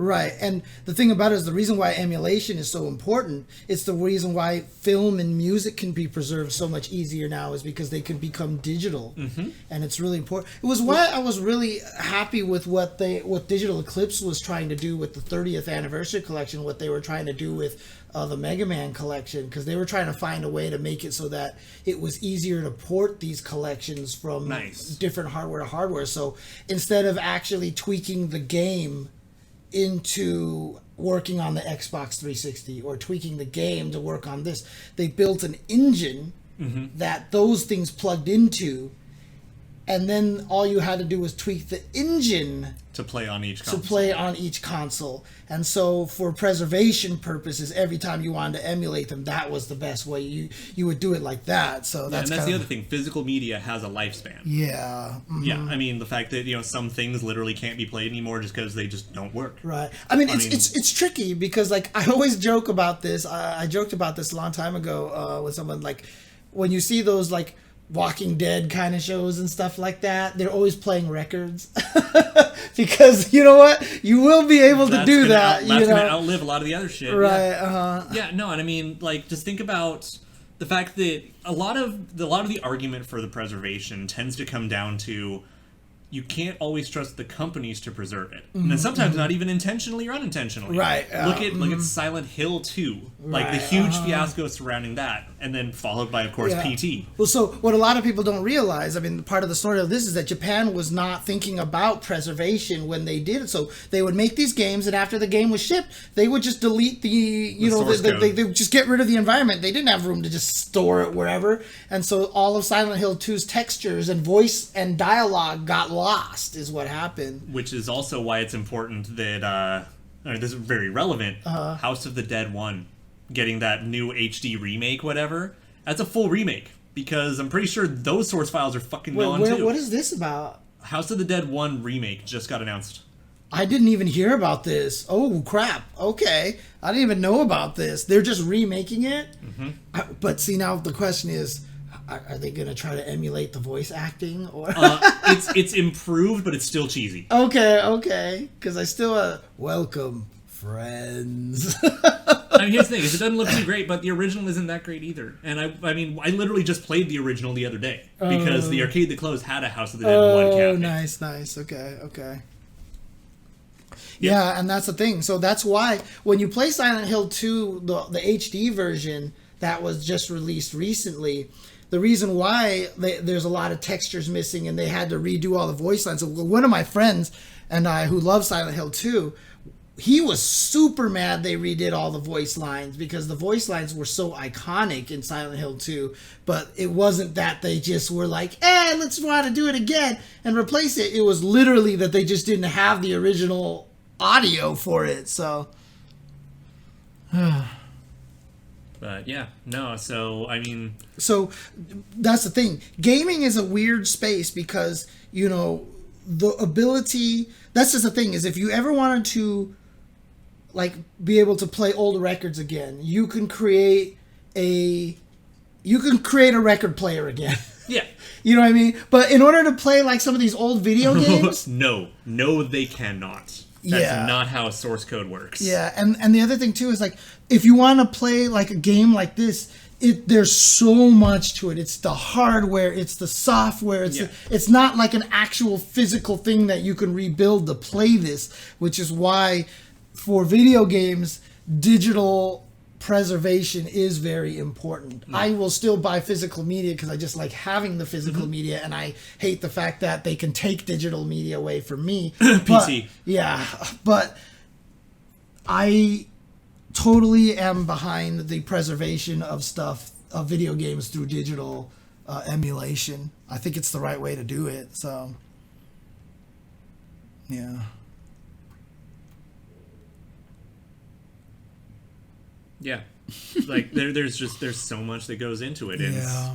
So preservation is important, but also don't use it for piracy if you can help it. Right. Always try to own the original. That's why, like, I mean, now I've got my arcade version of 11. I have 2 copies of the US PS2 copy of 11. I have 1 copy of the Japanese release of 11, and I'm planning on buying at least 1 release of the PAL version of PS2 11. Jeez. I'm basically going to become like LeBron is to 98. I'm going to become for KOF 11. The difference is LeBron is good at 98, and I used to be good at 11. I'm trying to get good again, but it's fucking hard. Yeah, and but again, I mean, once you get a cabinet, and if I sit down and play it, then at least you'll have somebody to train against. I'm trying to drag you into the fold. I'm getting some of my old buddies back into it. You know, like Masood. I'm making Corey try it out. You know. Because this game is fucking awesome. Like, if you've never played it, the way I like to describe it is it's the Marvel vs. Capcom of KOFs. Yeah, so, I mean, for those of you... The game is bullshit. I love it. That's the thing. So, the interesting thing is, because 11 was on such a interesting hardware, it's also been harder for SNK themselves to port it to, like, there's no Steam version of this, right? So there's a double layer to that one. Is not only is it, like, the arcade one, whatever nonsense it has to do with, the PS2 one can't be ported because of Sony licensing. Oh, Jesus. Okay. So K Olaf 11. I like that. Instead of KOF, you're K Olaf 11. Yeah. No, I definitely saw it. I'm definitely totally on board with this. It's fine. Yeah. And I fucking love this game. Yeah. And so this is the thing. So for those of you who are only familiar with modern KOF and old school KOF, like I was, by the time we got into 1999, 2001, 2002 is when they started adding the strikers, which was just the assist. But the game had never been a real, true form tag team game. And then they made 02, which was true to old school form. Right. And then 03, which was the first tag one, game. Right? And so this one is actually it's so different. Like when you watch it, it's literally tag in and out. You've got bursts where you can save yourself by tagging somebody in. You have switch combos where while you're comboing someone, you can tag someone else in. So the thing is that the way to do cool tag combos is on a secondary resource system that fills over time. Right. But when you see like high level KOF and they have those resources, it starts looking like MVCI combos. Yeah. Like it's what the.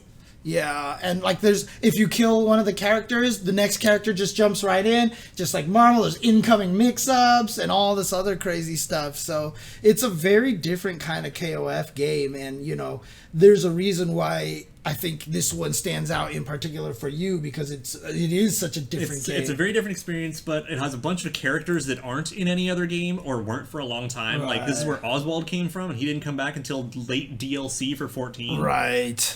But then, like, it has a bunch of other characters that, like, it's their only game, or it's their only KOF game, and they bring a bunch of mechanics from their native game. Right. Duck King brings in, like, the real bout chain combos, and he's the only one who has it. Right. Characters who are present in Mark of the Wolves have the braking system. Right. Guy Tendo has forward controls without a button because, well, he's Guy Tendo from Bariki 1. Yeah. And you even do the combos by hitting the joystick, right? Yeah. And then what's cool is Silver is from Bariki 1, and they made him a charge character because he's kind of a charge character in Bariki 1. Interesting. And it's just so fucking cool, and I love it so much. Right. And yes, Shion exists. Adelheid is playable. Like, there's so many features. It brings in fucking Kizuna Encounter and Savage Rain characters. Like, fuck it, why not? Like, the thing that always was, sad to me was, like, because this sounds like... It sounds like, to me, KOF 11 kind of deserves a lot of the treatment that 98 and 2002 get, right? At least from, like, a different corner of the audience. Right, But yeah. I think it deserves equal love just for different reasons. Right, but that, again, it just seems like it's hard for them to be able to get to the point where they can actually make it, because wouldn't it be cool if they tried to make a of 11 or something like that, which was, I mean, obviously the game isn't, like, super imbalanced like old school KOF games, like 94, 95 were, right? Yeah. Like the best characters in the game are not completely insurmountable, but you're definitely smarter for picking them. Right. But it would be nice if they made one that didn't overly tweak it or something like that. You know what I mean? So. Yeah, I mean, I really would love, like, even, like, it's one of those, like, feather touch balance patches. It's like, Gatou's really dumb. Let's, like, fix this and this. Alright, cool. Now he's fine. K-Dash is really, really strong. We should just not make him plus on block on everything. Okay, it's cool. But yeah, so, I mean, obviously, Olaf's been making me watch a lot of KOF 11 footage, and so, yeah, it's definitely seems like, it's, like, far more kinetic. It's, like, a much more kinetic KOF game, and KOF is already kinetic as hell, but this one seems like it's just absolute, like, it doesn't stop. There's no, it's no KO. Next round, come in, ready, go. Like, it's just done. Okay, like, this game is absolutely insanity. So, and then 13 yeah, that'll probably never happen. So, but it's just, I mean, it's cool that you were able to obtain one. And again, some people were even mentioning in the chat, like, even from the angle and the lighting and stuff, it's pretty shiny. This is in really nice condition. Yeah, it's like, for being a almost 15-year-old, right?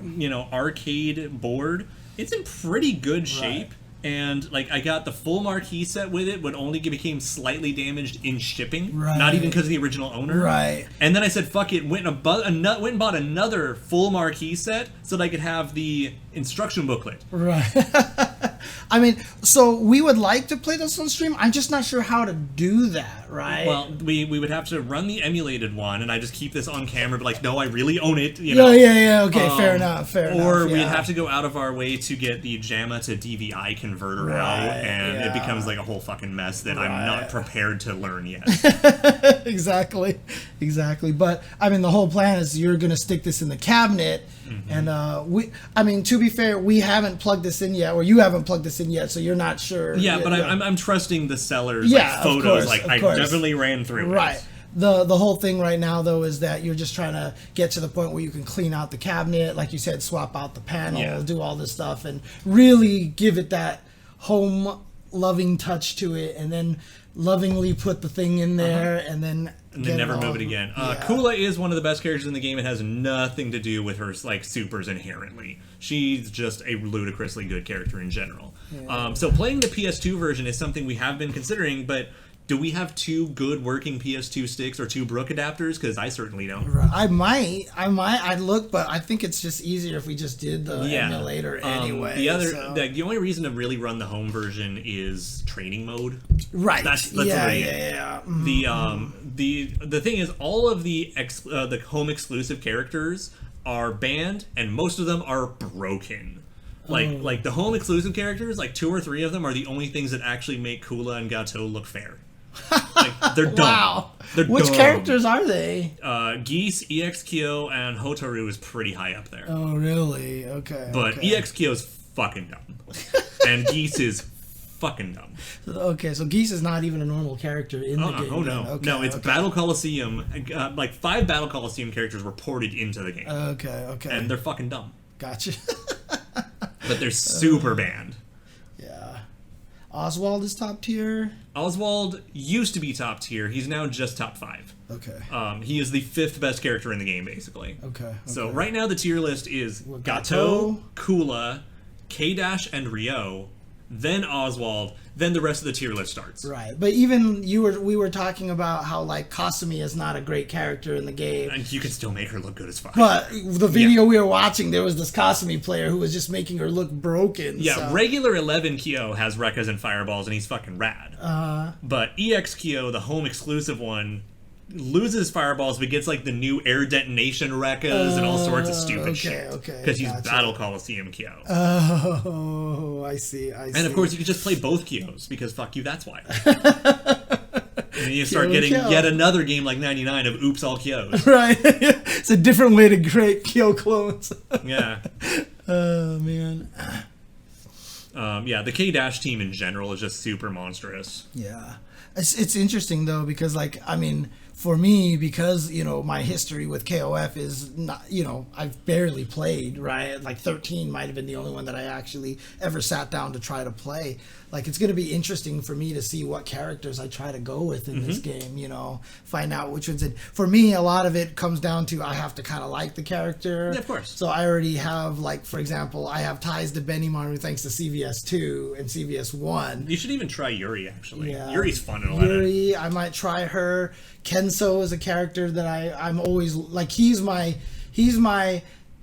I want to like you? Yeah, basically, he was the character that, regardless of what, I never played a KOF, but I told myself if I ever played it, Kenso would be on my team because he was Team China.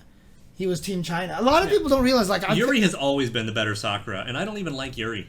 But I like her in 11. Yeah. I really like 11. I mean, Yuri. I've just never been a Sakura fan in the first place. So ever since she was introduced, I've never understood what the obsession with Sakura That's is. because you like women. Yeah, not little girls. Okay, but I mean, I mean, the only reason why I picked Chun-Li in Street Fighter 2 is because she was Chinese, right? Like, Kenso I picked because he's Chinese. When Radiance game, the robot fighting game. Shoot, why can't I remember what they call Rising it? Thunder? Rising Thunder came out. I picked the Chinese robot. Okay, but what if Sakura wore glasses? I don't know. Like, it would be such a It would be such a contrast to her personality. It would be kind of weird, you know. Well, I mean, for Ino, she could wear shades. So, I mean, what about Sakura with shades? Sakura with shades. I mean, it worked for Ino, so Yeah, but Ino is at least old, right? I mean, Yeah. she's older, so. I'm just imagining now Ino just walks in the room like, bitch, the fuck you just say? Even when I was messing around with them fighting herds, I wanted to play Tianhuo because Tianhuo was Chinese. And because you're the only person who's going to pronounce that name right. Right, exactly, exactly. I mean, that's why I was so happy when Wu Reixiang showed up in Samurai Shodown. I just have this obsession with wanting to play the Chinese characters. So Kenso, I mean, you have an obsession with appreciating your heritage. God forbid. yeah, I know, right? I mean, it's not like it's something I can do. Actually, you can do that a lot, right? Basically, Not guilt-free. Yeah, okay, fair enough. But, you know, I know even though Sia Kenso is, I mean, is he actually nationally Chinese? I think he's supposed to be, but I mean, I can't swear to it for sure, because Right. that's one of those teams that's always been in question, because I think they were introduced originally as Team China, but a lot of that comes down to Kyo was Team Japan, and all of the teams are nationalities. Because Athena is Japanese, right? Yeah. Athena is Japanese. Chin might be Chinese as well, right? Even though his name's like a pun anyway. Is it? Yeah. What is his name? It's Chin Gensai. What is that as a pun of? I think it's like it's someone will have to correct me on this one. I think it's like a bar, a diner or something. Okay. I don't remember exactly what it is. Yeah. So I'm probably way the fuck off, but I know his name's a pun. Right. Just like Waluigi. When I found out Has that... anyone actually checked on Ghibli yet? Waluigi, like I always hated his name because it was like, what is that? That's stupid. Why Waluigi? Like Wario? Why didn't they call him like Tuigi or something like that? But it's the Warui pun, you know. But yeah, I mean that's true. Shune is Chinese, but for some reason he's. Oh yeah, Zhang Fei is fun as hell, but she's also pretty hard to play well. Right. I wanted to play Mien when she came out in KOF 14. The problem with Shune is it's kind of the same reason why you kept saying that I should try K-Dash. But I don't know. Wanna. I don't really wanna because Edgelord McCool guy. Yeah, I'm not into Edgelord McCool. That's why I hate Raphael as a Teenage Mutant Ninja Turtle. I'm still mad at K-Dash for being Edgelord McCool guy, but he's so goddamn fun. I mean, if it was K-At, if it was K-At in the game, I would play K-At for free. Yeah. You know? Yeah, but then he starts being like Iggy tier, where he has like a hitbox this fucking big and then has a raging demon. Yeah, dude, Mien would be cool in 15. Oh, man. Mien would be really fucking cool with having EX moves without installing max mode. Like, just that alone. Really? Oh, okay. Oh, a bok choy dish in Japan is known as chingensai. Thank you. That's what it is, there we go. according to Shan Cheese. Okay, thank you. Yeah, Shenwu. Shenwu's fucking awesome. Oh, Shenwu is Chinese, huh? Okay, that makes sense. Yeah, actually, put K-Dash in Uni is a good-ass fucking idea. Huh. That's a good-ass idea. Interesting. But yeah, no, Shen's fucking awesome. That's actually pretty crazy to me that KOF has this many Chinese characters. Yeah, it's not afraid of it. Right. And this is well before like the stockholder change and everything. They don't mind. They well, it's more like they also know that a lot of their player base is in China, and it's like, cool. Another. Isn't Bao Chinese as well, or no? I can't stand those fucking characters. I don't know. But Shenwu is really cool, but he's also not terribly strong, sadly. Like, I mean, in terms of like tier list, he just gets out neutraled all the time. Right. Like, hits like a motherfucking bus though. Like, God forbid he lands a touch on you and has meter. Right. Like, you're just dead. You just lost that character. If they actually added a character named Xiaohai, like based off of as an homage to Xiaohai, that game would sell millions and billions of copies. Like, that would fund the next 7 KOF games thanks to China alone, dude. It's actually a genius idea.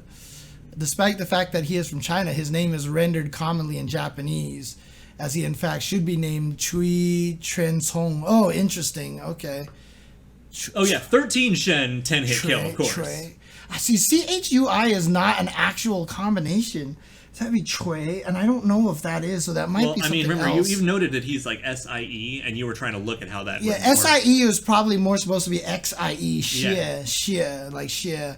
But yeah, interesting, okay. But then Trensong, okay. Yeah, no, like 13 Shen hits like a bus and will actually get the hit. 11 Shen hits like a bus, probably not going to get a clean hit.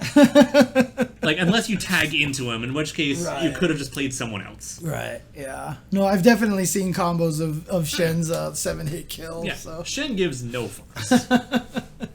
Oh, man. Shen. I mean, he's less edgelord. He's just more super tough guy, basically. Yeah, no, I mean, the thing is, like, when I saw him, I literally thought he was Brad Pitt in Snatch. That's the Irish bare knuckle boxer. Yeah. You know, Poiky. Yeah. You know, Mama Caravan. C'est quoi passe de Periwin Kabli? I'm going to have to find out how that's pronounced. Okay, thank you, Seru X. I'm going to go and look all that up right there. I mean, that's why I was obsessed with trying to make sure that people would pronounce Wu Reixiang's name correctly. I mean, I've always been a big fan of Shenwu has a headbutt super. Right. Anyone who headbutts is automatically a character I try. I'm not even joking. I started picking more than traps. Yeah. No, like, oh, you punch characters hard and you have a headbutt. We're friends now. God, what if Testament had a headbutt? You know, I mean, he's already like one of my favorite characters. Right, already. He's got all the traps already, right? He's traps got the webs and poison and poisons, rage. Yeah. And he's exactly. like, now he headbutts you too. I mean, that's kind of what a super is. The fucking Kool-Aid man look coming through. Right. Oh man, but yeah, But yeah, so because I the one thing that I always hate is when people see UI in Chinese names, they always want to do the ooey thing, and that's why when I saw Wu Reixiang, I got like so like angry and like pre-angry. No, you get defensive. Yeah, you don't get pre-angry because it's just like You really think I know how to pronounce that right? You can't get mad at me. It's not like we're just going to get educated on it. And I feel sorry for John, because I remember it was right before one Evo. He put out a thread on how to pronounce Kwamba, Kwamba. I remember that. And then I just had this gigantic. I remember that. I'm so sorry for that, but now now that you know me a little bit more, you probably realize why now I did the thing that I did, because I'm way obsessed with that kind of aspect. You kind of hit the butthurt McGee switch. Yeah. That was just kind of. I was just like, no. Dude, by the way, on a side note, you know what I learned recently is that how here in California and probably a lot of the U.S. the main second language you'll find in high school is Spanish. Yeah. Apparently, in Australia, one of the first secondary languages you can find in school is Japanese, because they're one of the nearest coastal countries. Yeah. I'm like, fuck, how awesome would that be that you can be an English speaker and the first foreign language you can find in high school is Japanese? Right. It's funny because so Kwamba is actually Tremba. Right, I don't remember if I know the accents right. I don't remember. I know Tren is correct, because Tren is actually the word for punch.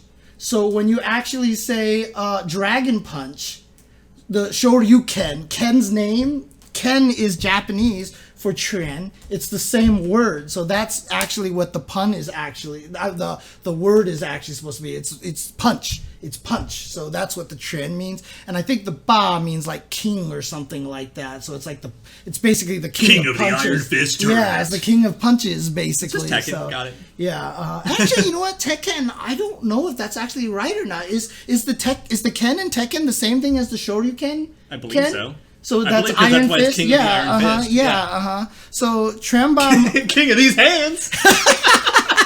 King of these hands! Dude, I love that, dude. That's what I'm going to call it from now on. So, is Tekken actually just the Japanese name for Tremba? Might be. Holy crap. Now I need to go look at this. Dude, I'm still mad about Billy Khan instead of Billy Kane, because he carries a big stick, but it's Billy Khan. Proper pronunciation. Is it really supposed to be Billy Khan? Is it? Kane is supposed to be Khan? Mm-hmm. If I ever do a Tekken tournament stream, I'm definitely calling it King of These Hands. See, now, you know what? I want to hear Tasty Steve yell that. Yeah. Yo, King of These Hands!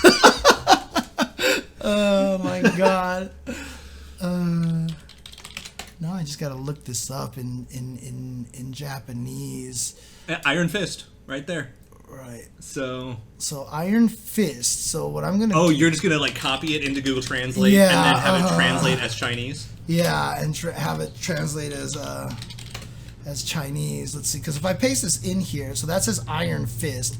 If I do Chinese, what is it? What does it say? Same thing. Oh, so it's a different word. It's a zitren.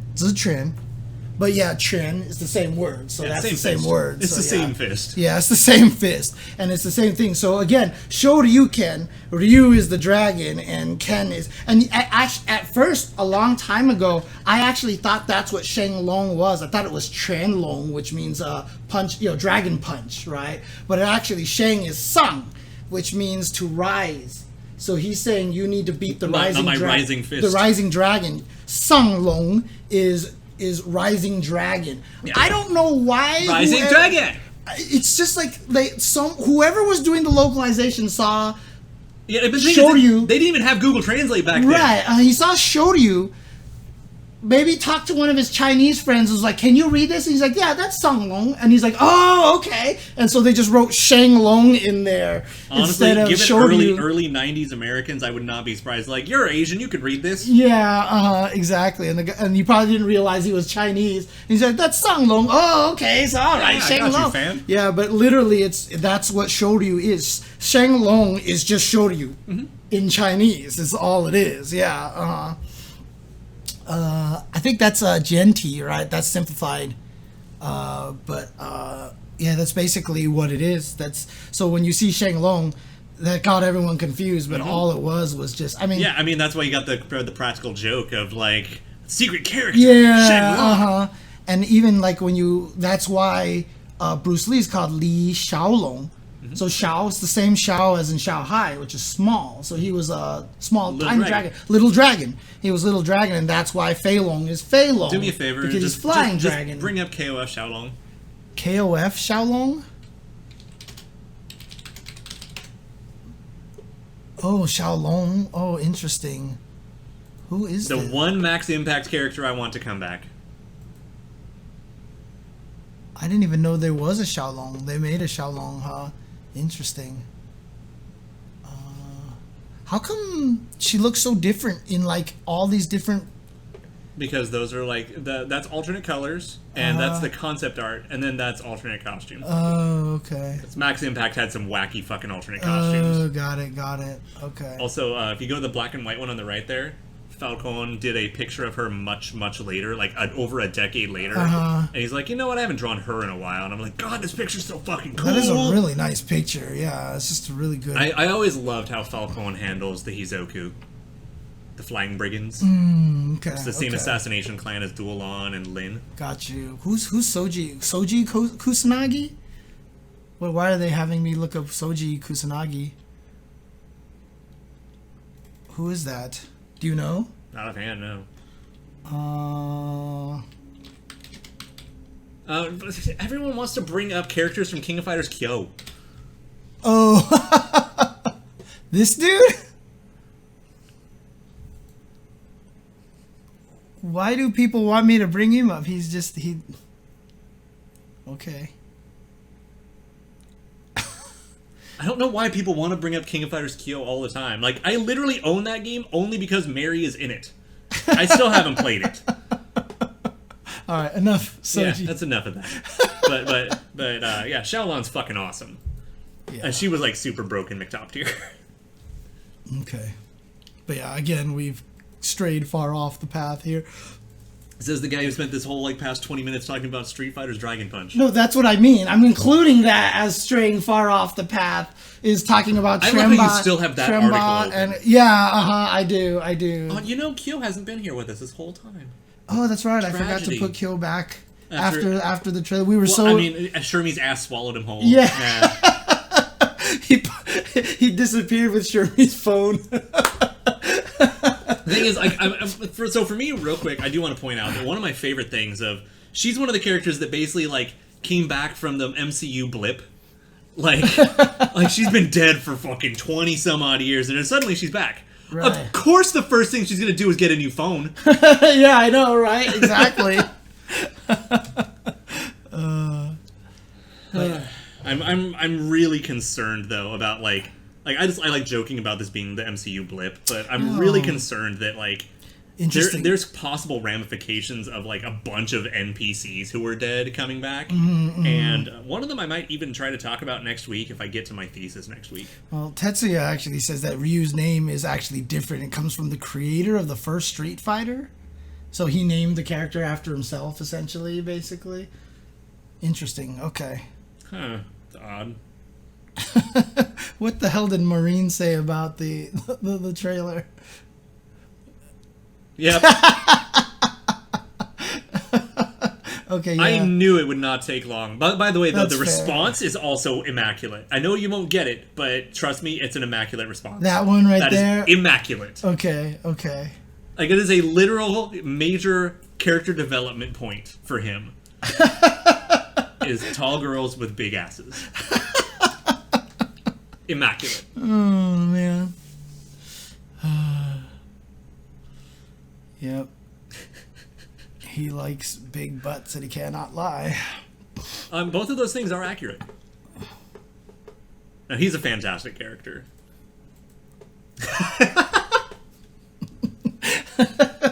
Proud of you, James. I just retweeted Maureen's tweet. There you go. Oh, man. Dude, everybody is probably losing their shit over this character right now, so... And now all of a sudden, Kitty screamed at dude, me. all these people are gonna be on Twitter now, being like, KOF 15 looks amazing. I can't wait to play KOF 15. You know, and I'm just gonna look at them and I'm gonna do the Falcon, the Anthony Mackie look at them.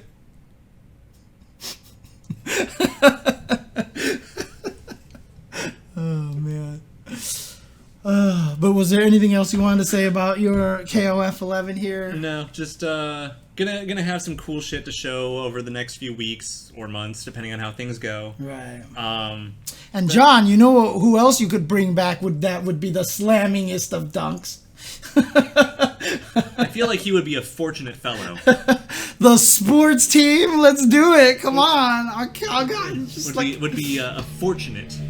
Cause yeah, I guess, but I mean, he's a slam dunker, right? I mean, come on. His name is Lucky. That's what it's fortunate. I know. You're not even gonna let me have that. All right, fine. Jesus Christ. Because, I still think the greatest insult to Lucky Glober that has ever existed is that they've been throwing KOF characters into this basketball game, and he's not one of them. How messed up do you have to be that they're throwing, Shermie into this, oh, no wonder they threw Shermie into there. Okay, well, it's perfect timing, right? So, throwing all these characters into that basketball game, and Lucky Glauber is not there, dude. Come on. Did he really shout baseball before? I'm not sure what he's shouting, to be completely honest. I just hear well, I'm back! I don't fucking know what he's saying. Oh, man. And I still love all of my own fan fiction headcanons of how to make them bring back without making them racist anymore. So I like a lot of those ideas. I love him living up to the Fresh Prince. Yeah, just being a big Will Smith fan.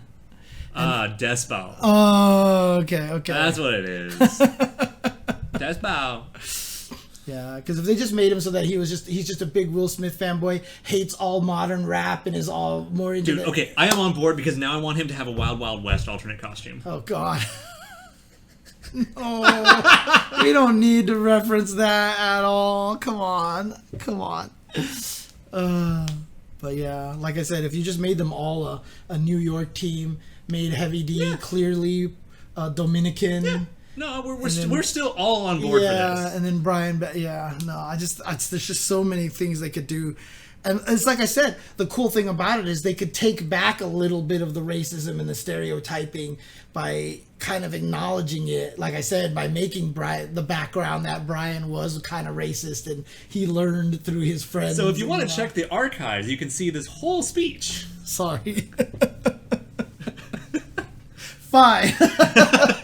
Thanks for watching, guys. I'll see you guys later. No, I like how James fuck you, man. I just wanted to talk. Man. Alright, we do need to wrap it up with one song, though. But the question is, do we bring back any other themes, or do we go Sexy Saxophone? I think we can do Sexy Saxophone. Fresh Prince of Slum 5, alright. What is that a real thing? Someone apparently did mix it already. Are you serious? I kind of want this. Alright, hang on, let me take a... Oh my God. I'm here for it. Alright, let's take...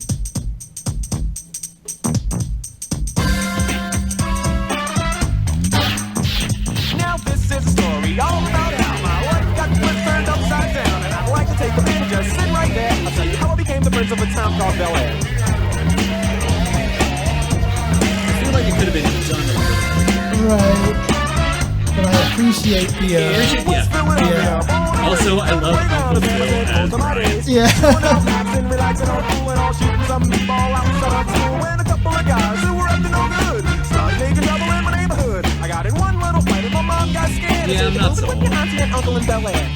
This is definitely one that can be built upon. I'm glad like a prototype. First class, yo, this is bad. Drinking on juice out of a champagne glass. Is this what the people of Bel Air live like? This might be alright. Yeah, all right, I'm done here. Yeah. It was okay. It might be alright. Again, it's a good prototype. Yeah. What you can tell is whoever made it didn't have access to all the music mixing equipment and stuff like that. So I mean, nothing will ever be as great as the Marvel 3, Marvel Slam. Marvel Slam. Nothing will ever be better than that. So, right, dude, if you haven't watched that Fresh Prince of Bel Air reunion on HBO Max, dude, you need to watch that shit, dude. Oh God, the thing was so good. I mean, I'm down. Watch the trailer one more time and then send it off. Oh yeah, okay. Actually, let's play it too because I haven't gotten to pay attention to the music that plays. Right. Okay, so, okay, let's do that. I know a song we should send it off on. Okay, hang on a second. Let's do this. All right, and then let's bring the trailer back up onto. I'm actually not gonna do bloody. Here we go. So again, I'm gonna put the volume mostly max, so they're not gonna be able to hear us here again. So.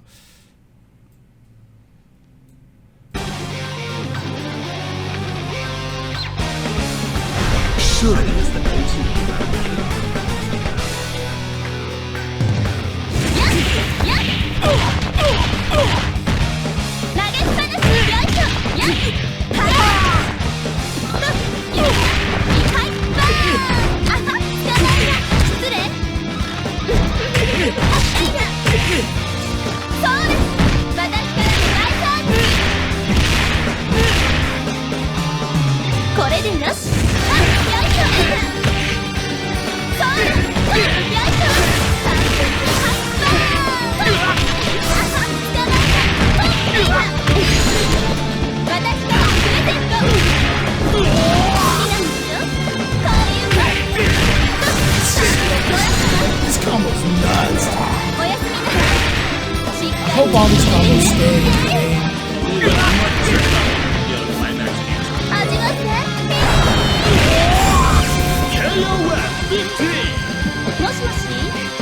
Frame rate shouldn't look low. Okay, this one. What's that one? Oh. Don't say it. Just put it in. All right. How do I get over there? Just. Oh, okay, okay. Like that, basically, on YouTube. Yeah, right? that should be fine. Okay. Let's see here. Where is it? What the? Oh, that's it right there. This one? Yeah. Okay. This one? Yeah, that'll be fine. All right. This would be a good way to close it out. Okay. All right, guys. Well, thanks for tuning in, and thanks for watching. Please stay safe out there, and make sure you keep wearing your masks, social distance, Black Lives Matter, more than ever again, and Trans Lives Matter, and Stop Asian Hate. And play some KOF. Play some KOF. This is Olaf Redland. I'm James Chen again.